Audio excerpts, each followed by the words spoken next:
to the wire. Week 9 is the final opportunity for competitors to try and qualify for the solos competition. Who will join the likes of Dubs, Stompy, Tfue, and X2 Jordan on the stage in New York City? I'm gonna take my horses around the world. To earn one of the final 19 spots. And with the last 2 weeks on the horizon, we're increasing the weekly prize pool to $2 million. Gotta take my horses. This is your last chance to name yourself among the best of the best and to build your way to a spot at the Fortnite World Cup final. What are you waiting for? The battle is building and you don't want to miss it. What's going on, Fortnite fans? Welcome back to Week 9 of the Fortnite World Cup Online Open Qualifiers. This is Week 9, the final opportunity for these players. So it's in T-pose. For the solo competition, this is it. It all comes down to the wire. Now, of course, guys, in case you've just been tuned in, maybe you haven't been here, maybe it's the first time, let's get you guys up to speed. And of course, refresh your memory. You know how the schedule goes. Oceania, Asia, Europe. Oceania. Included. Brazil still going on, still wrapping up. And of course, now hopping into NA East. And then later What's going on, Fortnite fam? Welcome back to Week 9 of the Fortnite World Cup on top 25, top 15, top 5. Week 9. The final opportunity for these players to punch a ticket for the solo competition. This is it. It all comes down $2 million. Now, of course, guys, in case you've just been tuned in, maybe you haven't been here, maybe it's your first time, let's get you guys up to speed. And of course, refresh your memory. You know how the schedule goes. Oceania, Asia, Europe have all completed. Brazil still going on, still wrapping up. Of course, now we're hopping into NA East, and then later on, we'll wrap the day up with Plays West. Now, the format, because it is solos, top 25, top 15, top 5, and the big royale for all the placement thresholds.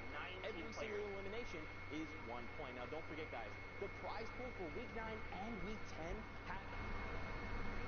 This is insane. Now, of course, money is fantastic, but those coveted qualifying spots, that's what these players are after. 8 in Europe, 6 in NA East, 2 in West, 1 in Asia, Brazil, and Oceania. Now they're hopping into the East. There is 6 total spots on the line for these players. Again, it is the last possible opportunity for these players to punch into the Everyone on pretty much 3 19 players will be joining us when the day is said and done. Now, of course, we're hanging out with Sundown. Let's take a look at the standings heading into NA East. I'm curious to see how things are shaking out for these players, especially after yesterday. Yeah, I mean, it's been an incredible round of matches so far. And I haven't played solos in forever. I'm still playing. No, reading 8th from 100th place. Let's take a look here. Everyone up pretty much 3 matches. With the exception of Secrets, up, Baby Jesus hanging out there on to 6 points, or 7 points. What's up, bro? Math was a little bit hard between Outlet. We're just watching Fortnite right now. We have a whole bunch of Fortnite to still play. Nearly a little under 2 hours in terms of the queue times going, and I mean, we're gonna book 6 more tickets. That's right. Don't forget, guys. Top 6. As Sundown like to say, you must be this tall to ride. So if everything was said and done, these would be your top 6 players, which for Outlet, someone like 72 Macwood, this would be huge. But of course, like you said, we still have a ton of games to get through. So of course, let's hop into the action. We need 2 casters, and of course, we're bringing out the big guns. Let's get Courage JD and Dr. Lupo on deck. Gentlemen, the floor is yours. Dr. Lupo, we are here. Hello, my name is Courage JD. This is Dr. Lupo. Sorry, the camera angle makes me look a little bit shorter than him, but we're about the same height in real life. Ben, NA East, it's here. 72 hours, popped off yesterday. I said I was rooting for Mongrel in the EU. He did it. I'm rooting for 72 hours now in the US. Let's get into the games. Talking earlier about that exact thing, that exact person, Tom, representing NA East in a big way yesterday on the board, even in the bottom right corner of your screen right now. We're going to jump in with Showbeans, though. Set points, not a whole lot of ammunition in the inventory, but enough builds to make an escape, plus those 2 shadow bombs are going to be key, Jack, for these mid to late game rotations. Showbeans right now getting set up with these assault rifle weapons. The issue with having 2 of the same weapon class with ammo means, well, they share the ammo bed, and when you have under a clip in each, you're not really in a good spot. Thankfully, as we know, the combat shotgun with much more range than the likes of the pump when it was in the game can definitely get a little bit more done with it here in the late game. But now Showbeans on the run, not popping a shadow bomb as of yet. Was maybe hoping to hit that launch pad, but looks like quite struggling to get some builds in here. Building, honestly, probably one of the most important pieces of Fortnite Battle Royale. It is the ultimate Battle Royale experience, Jack, as they say. Make a movement here, landing inside the same box. KGG gets the GG back to the lobby. Showbeans picking up a second elim, a lot of materials, and enough ammunition for multiple magazines. Finds another player inside. Quick edit, but decides to back out of that. Just kidding. The drop back in down to 38 HP. Took a lot of damage right there, trying to wall off from pressure from multiple sides. A tough position. Gonna have to rotate away right now. One of those shadow bombs may be the right call if more pressure comes in. It's Bucky, Cam Bam down below. Void, Shy Guy Maximus, Frey, Slothy plays, multiple players on your screen right now. And that's going to be the case pretty much throughout all of these games, especially in NA East. We mentioned earlier, I was with Sundown, we talked about Europe and how aggressive they seem to play in comparison to other regions. NA East a little slower as of recently in solos, especially with this being the final week of qualifiers for solos for the World Cup. My gosh. More explodes. It is, the legend has it to this day, they're still going off. Slothy burning through all their materials. How is Slothy alive right now? Didn't take a single point of damage. Didn't take a single point of damage. Typically when that happens, the entire lobby begins to focus and then returns the favor onto Erupt Void with the combat shot there. Slothy, of all the outcomes right there, Dr. Lupo, that has to be the absolute best considering the circumstance. Imagine having 15 dynamite thrown at you, not taking a single point, and then quickly one-tapping a player on the rotation after you've rebuilt. Now look at this. Slothy sees a player through the transparency of the metal wall going up. That's the storm side too, so there's a chance maybe to wait. Doesn't decide to do it. Jumps out there into the rift to go. Yeah, that other player may follow through behind. We're at 36, 35 players remaining. Coder goes down to the storm. Kingman's picking up J-Mac in the feed as well. Sharp on your screen. Multiple players and ballers. Remember, if you're on the ground right now, you're slipping and sliding around. Not a fun position to be in. You have TJ, Baldy, multiple players, well-known names we've seen multiple times in the past. But you have to remember, too, that this is just the beginning of Sunday qualifiers, so everybody's kind of queued into the same pool, but as people start to push higher and higher in points, you're going to see the lobbies get more and more difficult as we go closer to the stand out for sure. Yep. Here's a look at Bugabot currently in bottom of this build. Dynamite coming into play, recognizing, well, I've got to make something happen. Ooh, and there's a free limb on a Maximus. Now at 8 total points. Remember, top 25 is where placement points begin to come into play. Bugabot so darn close. Ooh, builds all the way into the zone, takes a couple ticks of damage, but nothing too bad, has a med kit, and I don't mind this at all right here, Lupo. I like the fact that he's going to wind up popping this med kit, and actually stops to go and fight someone nearby, because there's really not going to be another time to be able to pop this med kit when this all goes down. Bugabot hits the community rift and will begin to float towards this zone. So look at the rest of the carnage going down. We've reached our top 20. 12 builds there, floating in from above. Bugabot not sitting on a whole lot of small ammunition for that tactical AR. Baldy goes down to the storm. Bucky picking up Saw on the feed. Another elimination there for Bucky. Fly on pass doesn't have an opportunity to compete for high ground. Going to land on the ultimate low down on the floor down here, trying to get as close to the edge of the front of the storm as possible. You don't want to spend too much time trying to make your way in, especially with only 2 builds now. 1 brick, 1 metal. Gonna have to try and apply pressure, and there goes the rest of the materials. Bugabot now, fight for his life on the ground, drops in a player immediately next to him. 2 combat shotgun shots back to back there. But that player, okay, a little bit of wood. There we go. That'll definitely help. Bugabot making the most of a bad situation with another elimination. Now into the top 10, and still, with 13 builds left, can try to make something happen. Here's a look from the top down of exactly where everyone stacks up. Frey on height, but Frey also very, very weak. Looking to get maybe some siphon coming up here. Bugabot pushes out, decides, nope, I can't pick up that rocket right now. I've got to focus on his enemy that's nearby. Back up to 26 builds now. Bugabot in the top 5. So max placement points earned outside of winning the darn game. So definitely a solid performance up to this point. Haz with 2 from up top. There's a challenge coming on, and that is Haz, who gets cut down by Bugabot. 1 versus 1, and Frey just fell to his death because he had like 45 HP. Eliminated by fall damage there. That's that. Plummeting down, and kind of a anticlimactic win there. I mean, still, it's a victory royale. That's 10 points right there, plus the eliminations. So you got to feel good, but didn't really have to compete for the last one outside of Has falling in on top of his head there. Meanwhile, the next game over, 39 players remaining. We are in the southwest corner of the map. Going to slide on in here. I'll fly in from the outside. A Slacky Marevs. NA East, by the way, has just under 2 hours left to play. We're a little over a third of the way through their queue time. You have to get 10 games in. You can get 10 games in, I should say. A lot of players, even ones that make it to the top 10, top 5, even first place, don't often finish all their games. There's no need to if you're getting wins and high elimination counts every single time you play for placement, that kind of thing. So you have an hour and 50 minutes left. Wanting to just go for it. There it is. Tried to make it happen. Tried to make it happen, but unfortunately can't. But either way, Marevs had the right idea. If that player doesn't have a rift, obviously that's a different story. Looks like wants to keep the pressure going, and I don't mind this at all. You know how weak this person is. Have to. You have to go for this. Again, we talk so much about it. If you want to qualify for the Fortnite World Cup Finals, you will not get away with just placement points. You need eliminations if you're going to do it. He gets right inside the box, and that was exactly who tried to break on out, tried to escape, but unfortunately met their demise right there inside the 1x1.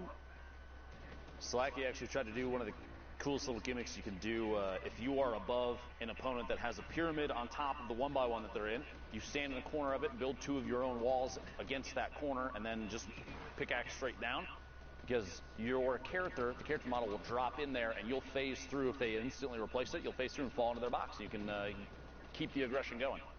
They call him Dr. Lupo for a reason right there. Listen, I've watched. Say this. I'll admit this openly. I have before. I'll say it again. I'm not the best player, Jack. We know. Thank you. Thank you. I mean, there's a reason you're standing by my side right now, by the way. In comparison, we're trash. But we've watched enough and can understand the mechanics behind the game. Absolutely. That at this level, things like that, they stand out so much, and it's that kind of gameplay. You know, there's a reason I'm hiding behind the desk, like I said. Hey, man, it makes sense. It's great to, be here casting with you, and also full peace of mind knowing that I have more skill in me than both you and your Pro-Am partner, Jordan Fisher, have in your entire bodies combined. Best Fortnite duo ever.com. And myself and Brendan Urie, when we win next week, are going to sing and dance on stage, and then we're going to have $1 million go to our charity of choice. Tickets are actually available for the summer block party and the Pro-Am if you'd like to come take part and watch me take over. You can go to Fortnite Summer Block Party, Google, and find the link to it, because I don't know it off the top of my head. How about that for a plug? A valid attempt there, but a little bit of a miss, just like most of your gameplay. Meanwhile, Tom, 72 hours here, 3 eliminations now. Pops the slurp to prevent anybody else at that point from using it. Picks up a mini. So I'm a little curious why he picked up 1 mini over keeping the slurp. Can you shout me out? Sometimes in these late game moments, some panic can set in. You might not realize. You might not be able to get the chance. You might think, oh, that's 6 minis, right? And it's only 1. So You got it close to the link, just by itself. just trying to stay alive. Played There's from bro. man, From Maryland. 72 hours spraying with this infantry rifle close range. Oh, doesn't get that a limb. Does stay in. Georgia. Okay, bro. You're from Georgia. He kind of tunnel visioned here, Lupo. He kind of tunnel visioned here, Way Lupo. outside in the storm, pushing his way in. Is he going to make it or not? We'll have to see. Just barely 10 HP remaining. The Shadow Bomb to continue pushing on through to the opposite side of the safe zone. Almost lost it there. 90 HP to the zone is not ideal. Wishes he had that slurp, I'm sure, at this point, hoping he can find some way to get this back. Frantically building his way to the top, trying to build up inside the safe zone, stay at the forefront of the storm. 12 players left. We're very close. Yep. Got to make it to the top 5 to pick up the last 2 points before the victory royale is the only way for placement to matter anymore. Player directly above him. J Storm Painful looking down. Maybe an opportunity for Tom. He's going to see it. Releases the edit. Wall. Builds forward. Doesn't want to engage just yet. A little bit of fall in there. No fall damage. I thought that was going to be it right there. Very close. 8 players left. Oh. Rats finds him inside a box. 72 hours goes down. just outside the top 5. And if you're threats right there, that's an easy decision. You see someone inside trying to chug a big shield in time. You've got a heavy sniper. You know the player's got to be weak. That is a no-brainer type shot. Nicely recognized by threats. You see it on the left side of your screen. Actually does get eliminated right there. So did make it right on the edge of top 5. Not sure if they wound up earning those other placement points. And it looks like he'd wind up. He did. So we are now in our top 3, though. Top right of your screen, Rocardini. Bottom right, Beggs. And then you see on the low ground, Slacky Moretz, too, who's very, very weak. The stink is brilliant from up top. Stinks this late in the game are just so deadly. Moretz going to drop to that. He smelt it and dealt it. Another stink comes in. Beggs getting chunked by this now. Even more stink still in the inventory. Oh, this is just beautiful. Rocardini recognizing that it's best to hold on to those to the extreme late game, and now basically has a free win right in front of themselves with this one. Yeah, that doesn't get much easier. Well-placed stick to hold on to them, Dr. Lupo, pays off in dividends. You see an opportunity in a late game like that, players fighting it out below you, no reason to not just drop that guy on in there and see if you can deal it while they're forced to smell it, Jack. You hate to see that. Eliminations like that, it's, sorry, name on the screen threw me off for a second. See if you spot it. It's left. Anyway, eliminations like that, you got to feel good about it too, because it's almost low effort because you have players that you're not putting yourself in line of sight, just dropping the zone damage down below, letting them fight it out inside. NA East with 1 hour and 44 minutes left. As you saw, one of the most incredible gamers out there, yogurt fart in this lobby.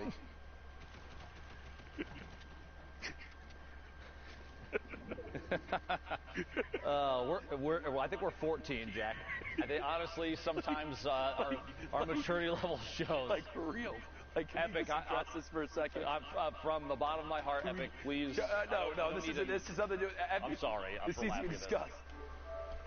How do you decide your name's going to be yogurt fart? Like where does it come in? Don't you want to everyone else out there is TTV? They want to get their clout up. And then it's like, hey, yeah, add my Epic. My name's yogurt fart. I think we've lost Jack, everybody. My deepest apologies. Fernando beaming Yeti out of the sky, the rotation in. Second elimination, 19 points below. Yogurt Fart still crawling around underneath. Jack trying his hardest to hold it together. Yo play or Danish? Jack? It's right now. Fernando is keeping the high ground at the moment.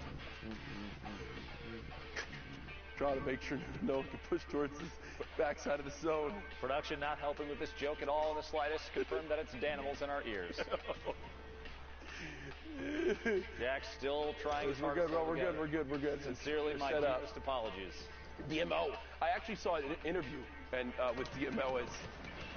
Come on. It's right now. Fortunately, he used that hashtag. Fortnite World Cup, and send us interesting names you've seen. Yes, please. That you've faced. Got to get screenshots of them if possible. Got to have proof. Please. Screenshotter didn't happen. Fernando's still up top, just sitting pretty, and it doesn't get much easier than that. Garrido does get cut down. Fernando, launch pad, 4 shadow bombs. Realistically, weapon-wise, really hoping this legendary assault rifle can pull him through because, listen, only other thing he has is a common tactical shotgun. I've said it before, Jack, I'll say it again. The gray tac is the best weapon in the game. Okay. Prove me wrong. You can. Okay. I'll let you say that. It's never been proven. That was Dr. Lupo who said it, Reddit, not me. Smile. Just to be clear. You really gotta point those at me, Jack? Point that finger. Reddit, you look wonderful today. Please be gentle. Saw in the feed, picking up another elimination. So he got his badge, not necessarily the worst. Picking up an Elam, we're down to the top 30. Fernando getting Sir Wings on rotation. See out another elimination. 29 remaining this shadow bomb to push all the way forward. These players trying their hardest to earn a spot in those 6 positions for NA East. Only 6 spots. Remember, of these 3,000 players, only 6 will make it. Fernando using that tactical shotgun does get around anywhere. Just an upgraded tac. I think that's what they'll have to settle with. Pressure now moving forward. You see Bugga on your screen. Ball giving Bugga a major praise the other day as Fernando fortunately keeps clipping the edge of that build. Not able to make it into zone without taking a couple ticks. Does have a campfire though, but it's a double-edged sword using a campfire this late in the game, Dr. Lupo. It's like a, hey, I'm weak, come attack. This is the box to shoot at, please. Yes. I encourage it. But on top of that, you're also going to be missing HP, in this case shield as well. Pick up on the elim there, and the Storm's going to keep pushing Fernando. Wow, Second. gets both Has the top. time. No damage either from the Storm. And that's great composure right there, because to be honest, I was thinking it wasn't going to happen. As Go CMO actually goes down in your engagement feed, we're in our top 7 right now. Opportunity to break on through. Bugga on your screen, KNG unknown, fighting for the high ground still. TSM Cloud in this game as well. Kai on the ultimate high ground up above as the remainder of the lobby is forced into the same maybe 2 or 3 boxes vertically. The rift to go puts a player all the way up top, 2 players all the way up top. Bar getting beamed from underneath, just a little bit of damage, but enough to apply pressure and make him plummet to the ground. You'll see another rift, 3 players up. You hear the combat shotgun shot in midair. Somebody going for a big play if they can pull it off. Can't quite yet though. Bar landing. Waterfall down and layer up. Basically 3 or 4 floors up off the ground. We're in the top 7. It's a lot of maths used right there. We got 2 players left need to go down before those final placement points, and every point matters as we've talked about in these placements. Quick edit to check for a shot. Nope, looks down below, applying pressure with the grenades. Excellent grenade play there. Finds Cloud from TSM, hiding on the ultimate low ground. Picks up that elim, putting the top 4 now. Bar dropping down, applying pressure. Another grenade, very close, very risky, and shots from above. That might cost him. We'll see here. Just no builds left. A quick edit. The shot through finds Fernando. 1v1 situation. The top down. The combat shots from above. Kai picks up the last elimination from the ultimate high ground to the victory royale. Well played. No builds or not, you are just never going to win a fight 1v1 with attack versus combat right there. Just not going to happen. It's just a better weapon in the hands of his opponent. The combat shotgun shows off just how darn good it is right there. As we head to our next game, up top you've got Class. You saw Chap flying by.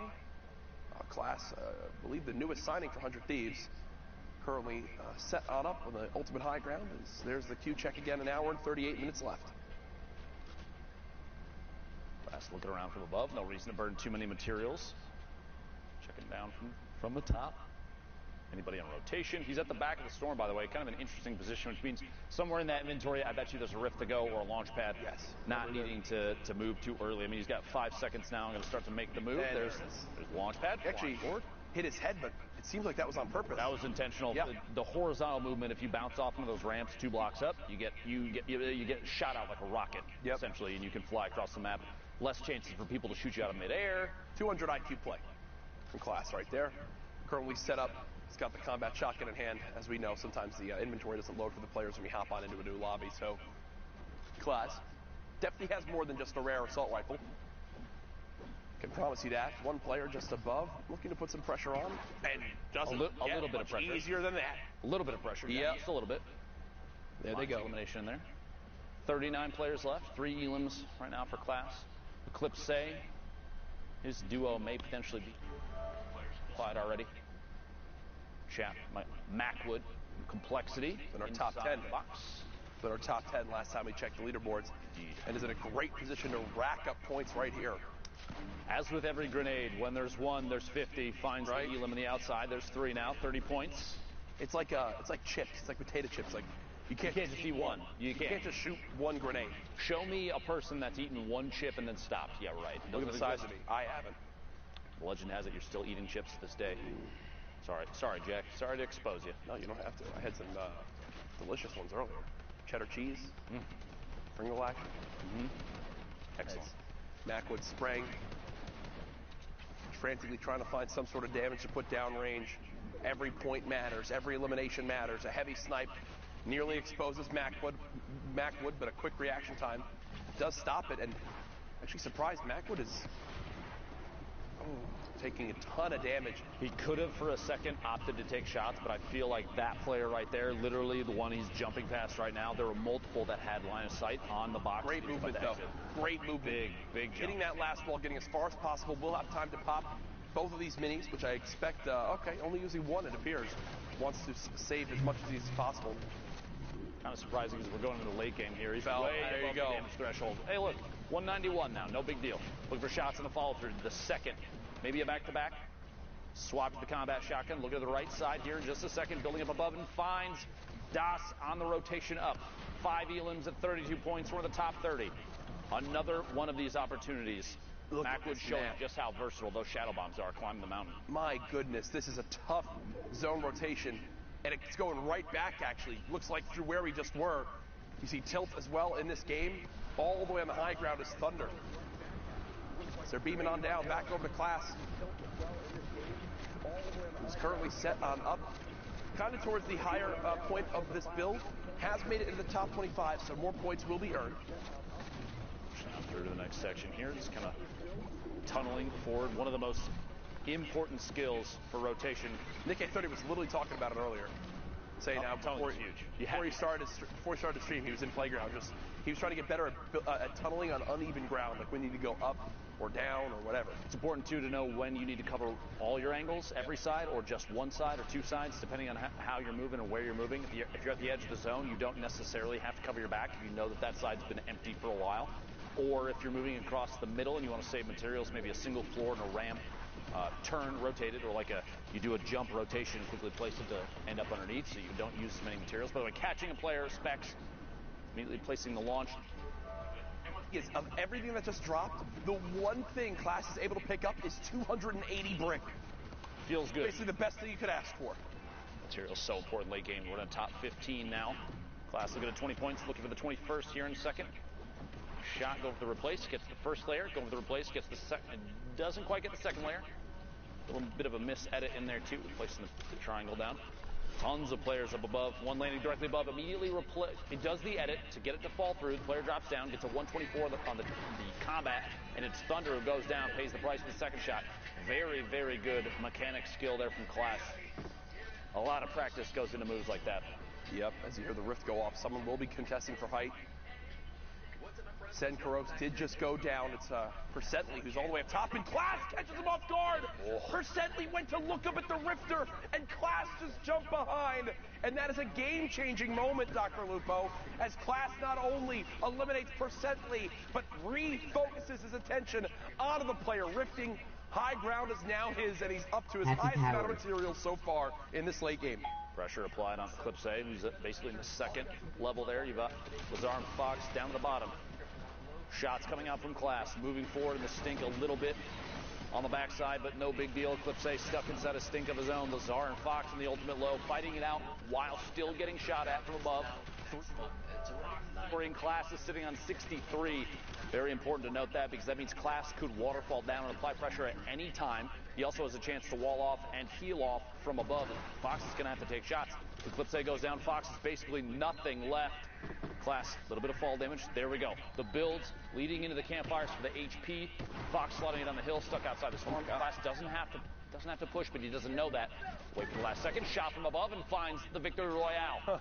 8 eliminations. That was not pretty. 18 points. That was not pretty right there, but that's where we have it. A good Victory Royale, 400 Thieves. Class, 8 eliminations, the win, 18-point game.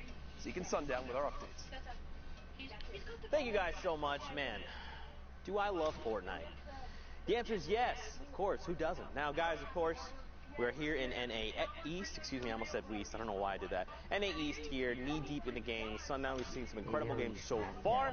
Let's take a moment here, slow things down, meet up with Sundown. We'll take a look at some of the awesome clips he's got.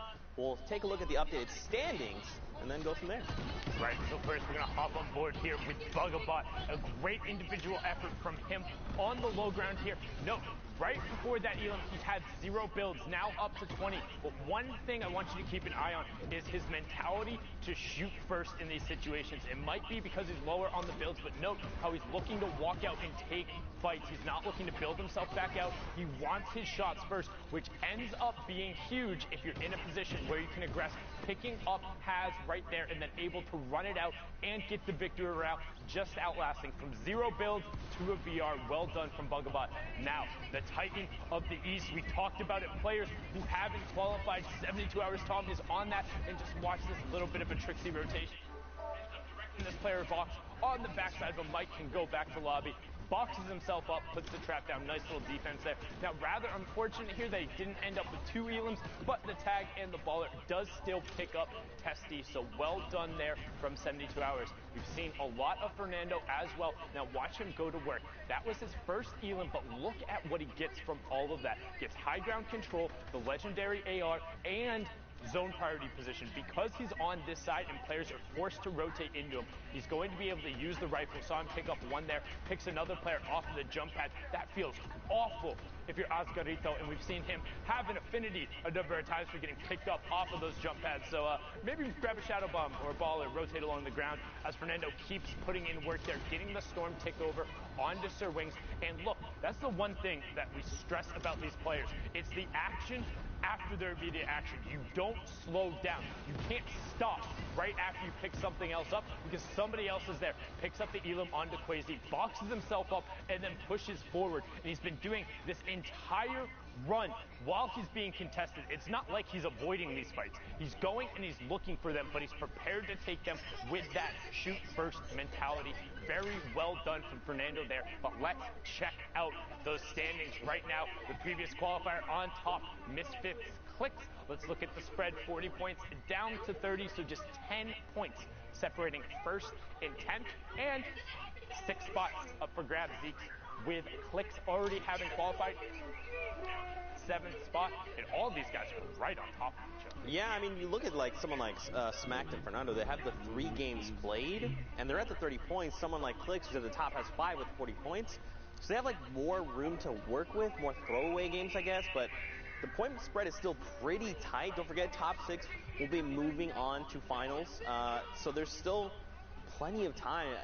I still feel like this is anyone's game. It just takes one incredible standout game to just rock it up on the leaderboard, you know? It's absolutely anybody's game. We talk about kind of a reasonable pop-off. A 5 elim victory route is 15 points, or 8 elims, and in the top 5 is 15 points.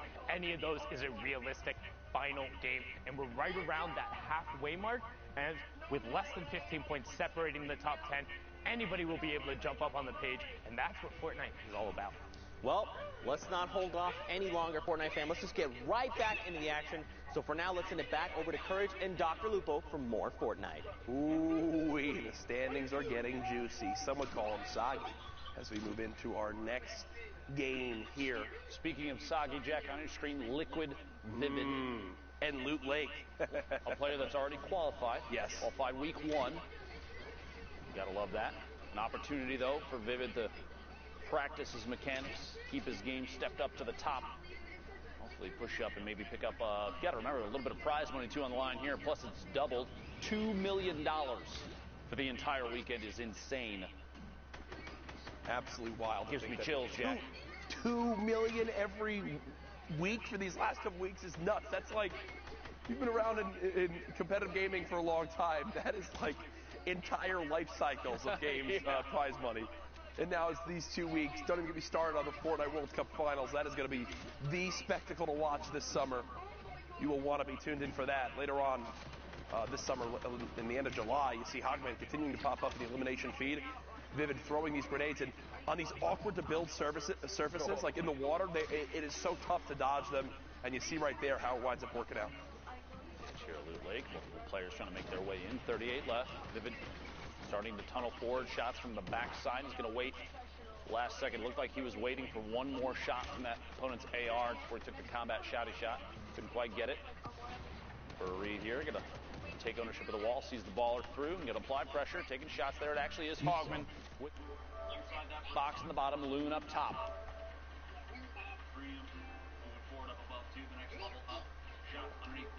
There, Vivid's going to have to replace the wall with a new one. Maybe a chance to pop that full shield if he decides it's the right call, which at this point it might be, unless someone nearby is very, very weak. Vivid going to go for the full shield. At this point, waiting. You have 18 seconds until the circle starts to close, which means you don't have to move just yet if you're trying to wait, especially if you have a rift in your inventory, a launch pad, anything like that. You can take a second and take shots before movement's required. I believe that's exactly what's going on here. Yep. Vivid's going to rotate on through. Look from underneath, and there is a pyramid separating them now. No chance here. You hear the shadow bomb go off. Vivid might try and track this one down. 54 on the shield on rotation. No chance just yet. A player directly above. He's going to build up and try and match height. Shot from the backside. 32-21. Shield still on that player, and another one rotates in front. It's Nagy Rob who goes down to a quick combat shotgun shot. I actually can't believe Vivid's not being sprayed at more. Barely even challenged. Yeah. Player down to his bottom right. Loot Lake keeping people on their toes. Player right inside finds Loon in the box. Follow up the back-to-back. Vivid. 2 shots. Hogman goes down. A very, very competitive player. That's a big elimination. Less of a challenge now to reach that #1 spot. This game, Vivid moving forward. Another wounded player on the outside. The baller flies past. Vivid building up. 18 points, 4 elims, and 66 builds. Ammunition not too bad. Loadout not too bad. A player directly underneath. Vivid still making moves non-stop. This is why he qualified week 1. You're looking for a player to watch. This is definitely one high on the list, Jack. Yeah, he is someone that I think a lot of people always expected to do well and qualify, but the surprising thing for others is that he's the only one of the Liquid boys who has, right? And Vivid has been a absolute beast in solos for as long as he's competed in Fortnite. Oh, yeah. And right now showing what he can do here. Down to 19 health, though. It looks like the end might be near. You look back at previous skirmish events, he was routinely taking home first place, second place, third place. Oh, there he goes. Untamed, catch him on the outside, goes down, 70 players left. Couldn't quite squeak out the top 15 for placement points. If you remember, it's top 25 with 3, top 15 gets you another 2 at 5. Top 5 gets you 2 more to 7, and the Victory Royale is 10. Reminding everybody, if you're just tuning in, there's your scoring setup. Clicks finding another element. You have to remember, too, Clicks right now top of the board. Finds Surge Kurt on the outside, rotating forward with the Shadow Bombs. What a versatile item right now for movement. One of the best in the game. You're looking for a chance to stay safe. I say pick up a Shadow Bomb or 2 and make those rotations at the right time. Yeah, right now, Clicks. No! Gets himself. Boogie bombs himself with this one. Not a huge deal if that player gets picked by somebody on the move. Thankfully, no one else came down and got involved. They're sitting in a bush, back in the baller. No chance there. Kind of just a fresh reset for everybody involved in that one. Clicks taking a shot from the back. 60 shield gone now. He's going to try and climb the hill. This could be big. If he can hold on to this for the entire time while this storm's still circling. Bouncing off all these surfaces, lands all the way up top. He's in a box with another player. It's Nut. Goes down in the box. Walling off, Clicks, now down to 10 shield. 10 players left. Building up. The assault for high ground, so important right now. 1 launch pad is heard. Clicks takes a chance to pop a mini. Keep building that tarp forward. May have to reconnect here in a second, depending on how much pressure he feels like he's going to get. Players dropping in. It's funny, even a 9 damage combat shotgun shot is enough to force a player to drop in there. Underkill goes down. It's because you know there's more shots coming in. Oh, yeah. It's like, wait, if he's already hitting me now, just wait until I'm lower like this. It could be even worse. Clicks, still with 100 builds, showing off why he is one of the most consistent solo players in the NA East region. The Boogie comes in, doesn't actually connect with anybody, but this is as textbook as it can get. You're just keeping the high ground, making sure that if you get dropped down, you won't take any fall damage, let everyone else get scrappy and fight. You just get your placement points, get your last couple of limbs, and you're good. At this point, this is Clicks playing this like he's at the World Cup finals. 100%. Just practicing. The more the merrier. Keeping the height, not doing anything crazy. Plenty of build left. Yep. On 60 plus.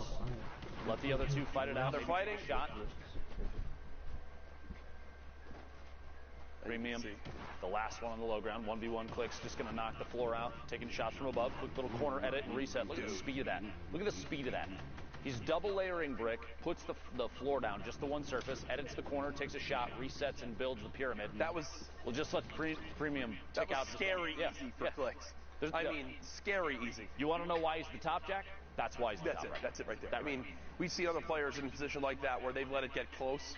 Clicks knew exactly how to play that through and through. Barely took a lick of damage and wins the game. Another Victory Royale there. Someone on your screen, you see TSM Vinny, a name that in previous skirmish times popped off. Has pretty much, for me at least, had a pretty quiet Fortnite World Cup so far. Gone quiet through the World Cup thus far. I'd love to see a big game from Vinny. His duo Zexro as well, another one that's kind of low-key so far. The 50-50 circle in 12 seconds. That means anybody left in Neo tilted is going to have to make a move, and you've got people like Vinny boxed up, a good chance to take third-party shots. I am curious why he just took a great great tack shot through a window at probably 100 meters. Not sure. not Getting sure. which weapon you have right there. Don't think that was the desired play. No. A little bit of stumble. Vinny trying to set up for this drop that's coming on in and decides to actually look up and begin to shoot it. Remember, the health of the drop actually depends on the mode you're in. So in solos, it's only got 250 HP, so that's not too bad of a thing to have to shoot on down. And, well, even if he doesn't get the crate, feels like he got a crate. Feels like he did. The legendary combat shotgun. What an upgrade there from the common tack.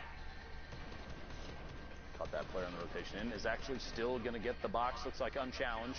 Big bucks, no whammies. My Finds goodness. A legendary AR, a big upgrade across the board there, and he's got a full shield in the box as well. Got to hold on to the minis and the slurp. Probably the best call right now since it's most likely. See here in a second. Quick little reset on the wall. He's looking for anybody that might be peeking, anybody that might be making a move, chances to take a shot. He does have a backup in terms of shield in there. Cowboy, the top right corner of your screen as well. Still getting ticks. Sees the player potentially rotating out. Can he track that? Doesn't he's just, quite see it. He's just getting rid of him. He's chucking them away. He's throwing them away so he can pick back up either the minis or the mini or the full. Yep.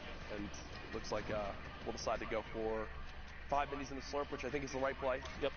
Makes sense there. Get some damage down. If there's somehow a storm surge that comes in, that might be the difference between being above and below. I like the play. Say I like the play. If it's going to happen for Storm Surge, it'll be at the end of this circle. Mm-hmm. You actually see that this is interesting because the way that we're watching these games, that marker right there, whichever person we pulled this from, that's them marking the edge of the next circle. Yes. That's actually a pretty interesting tip for anybody that's watching from home if you're trying to elevate your play. A lot of positioning knowledge will come from knowing when or when not you need to continue rotating in. Yep. If you use the mini-map to mark, just put the little marker down, the closest portion of the next safe zone. You know when you've made it in without having to check the mini-map to see if you're passed or not. It's very, very, very important to know when you're safe and when you aren't. Absolutely, in duos especially.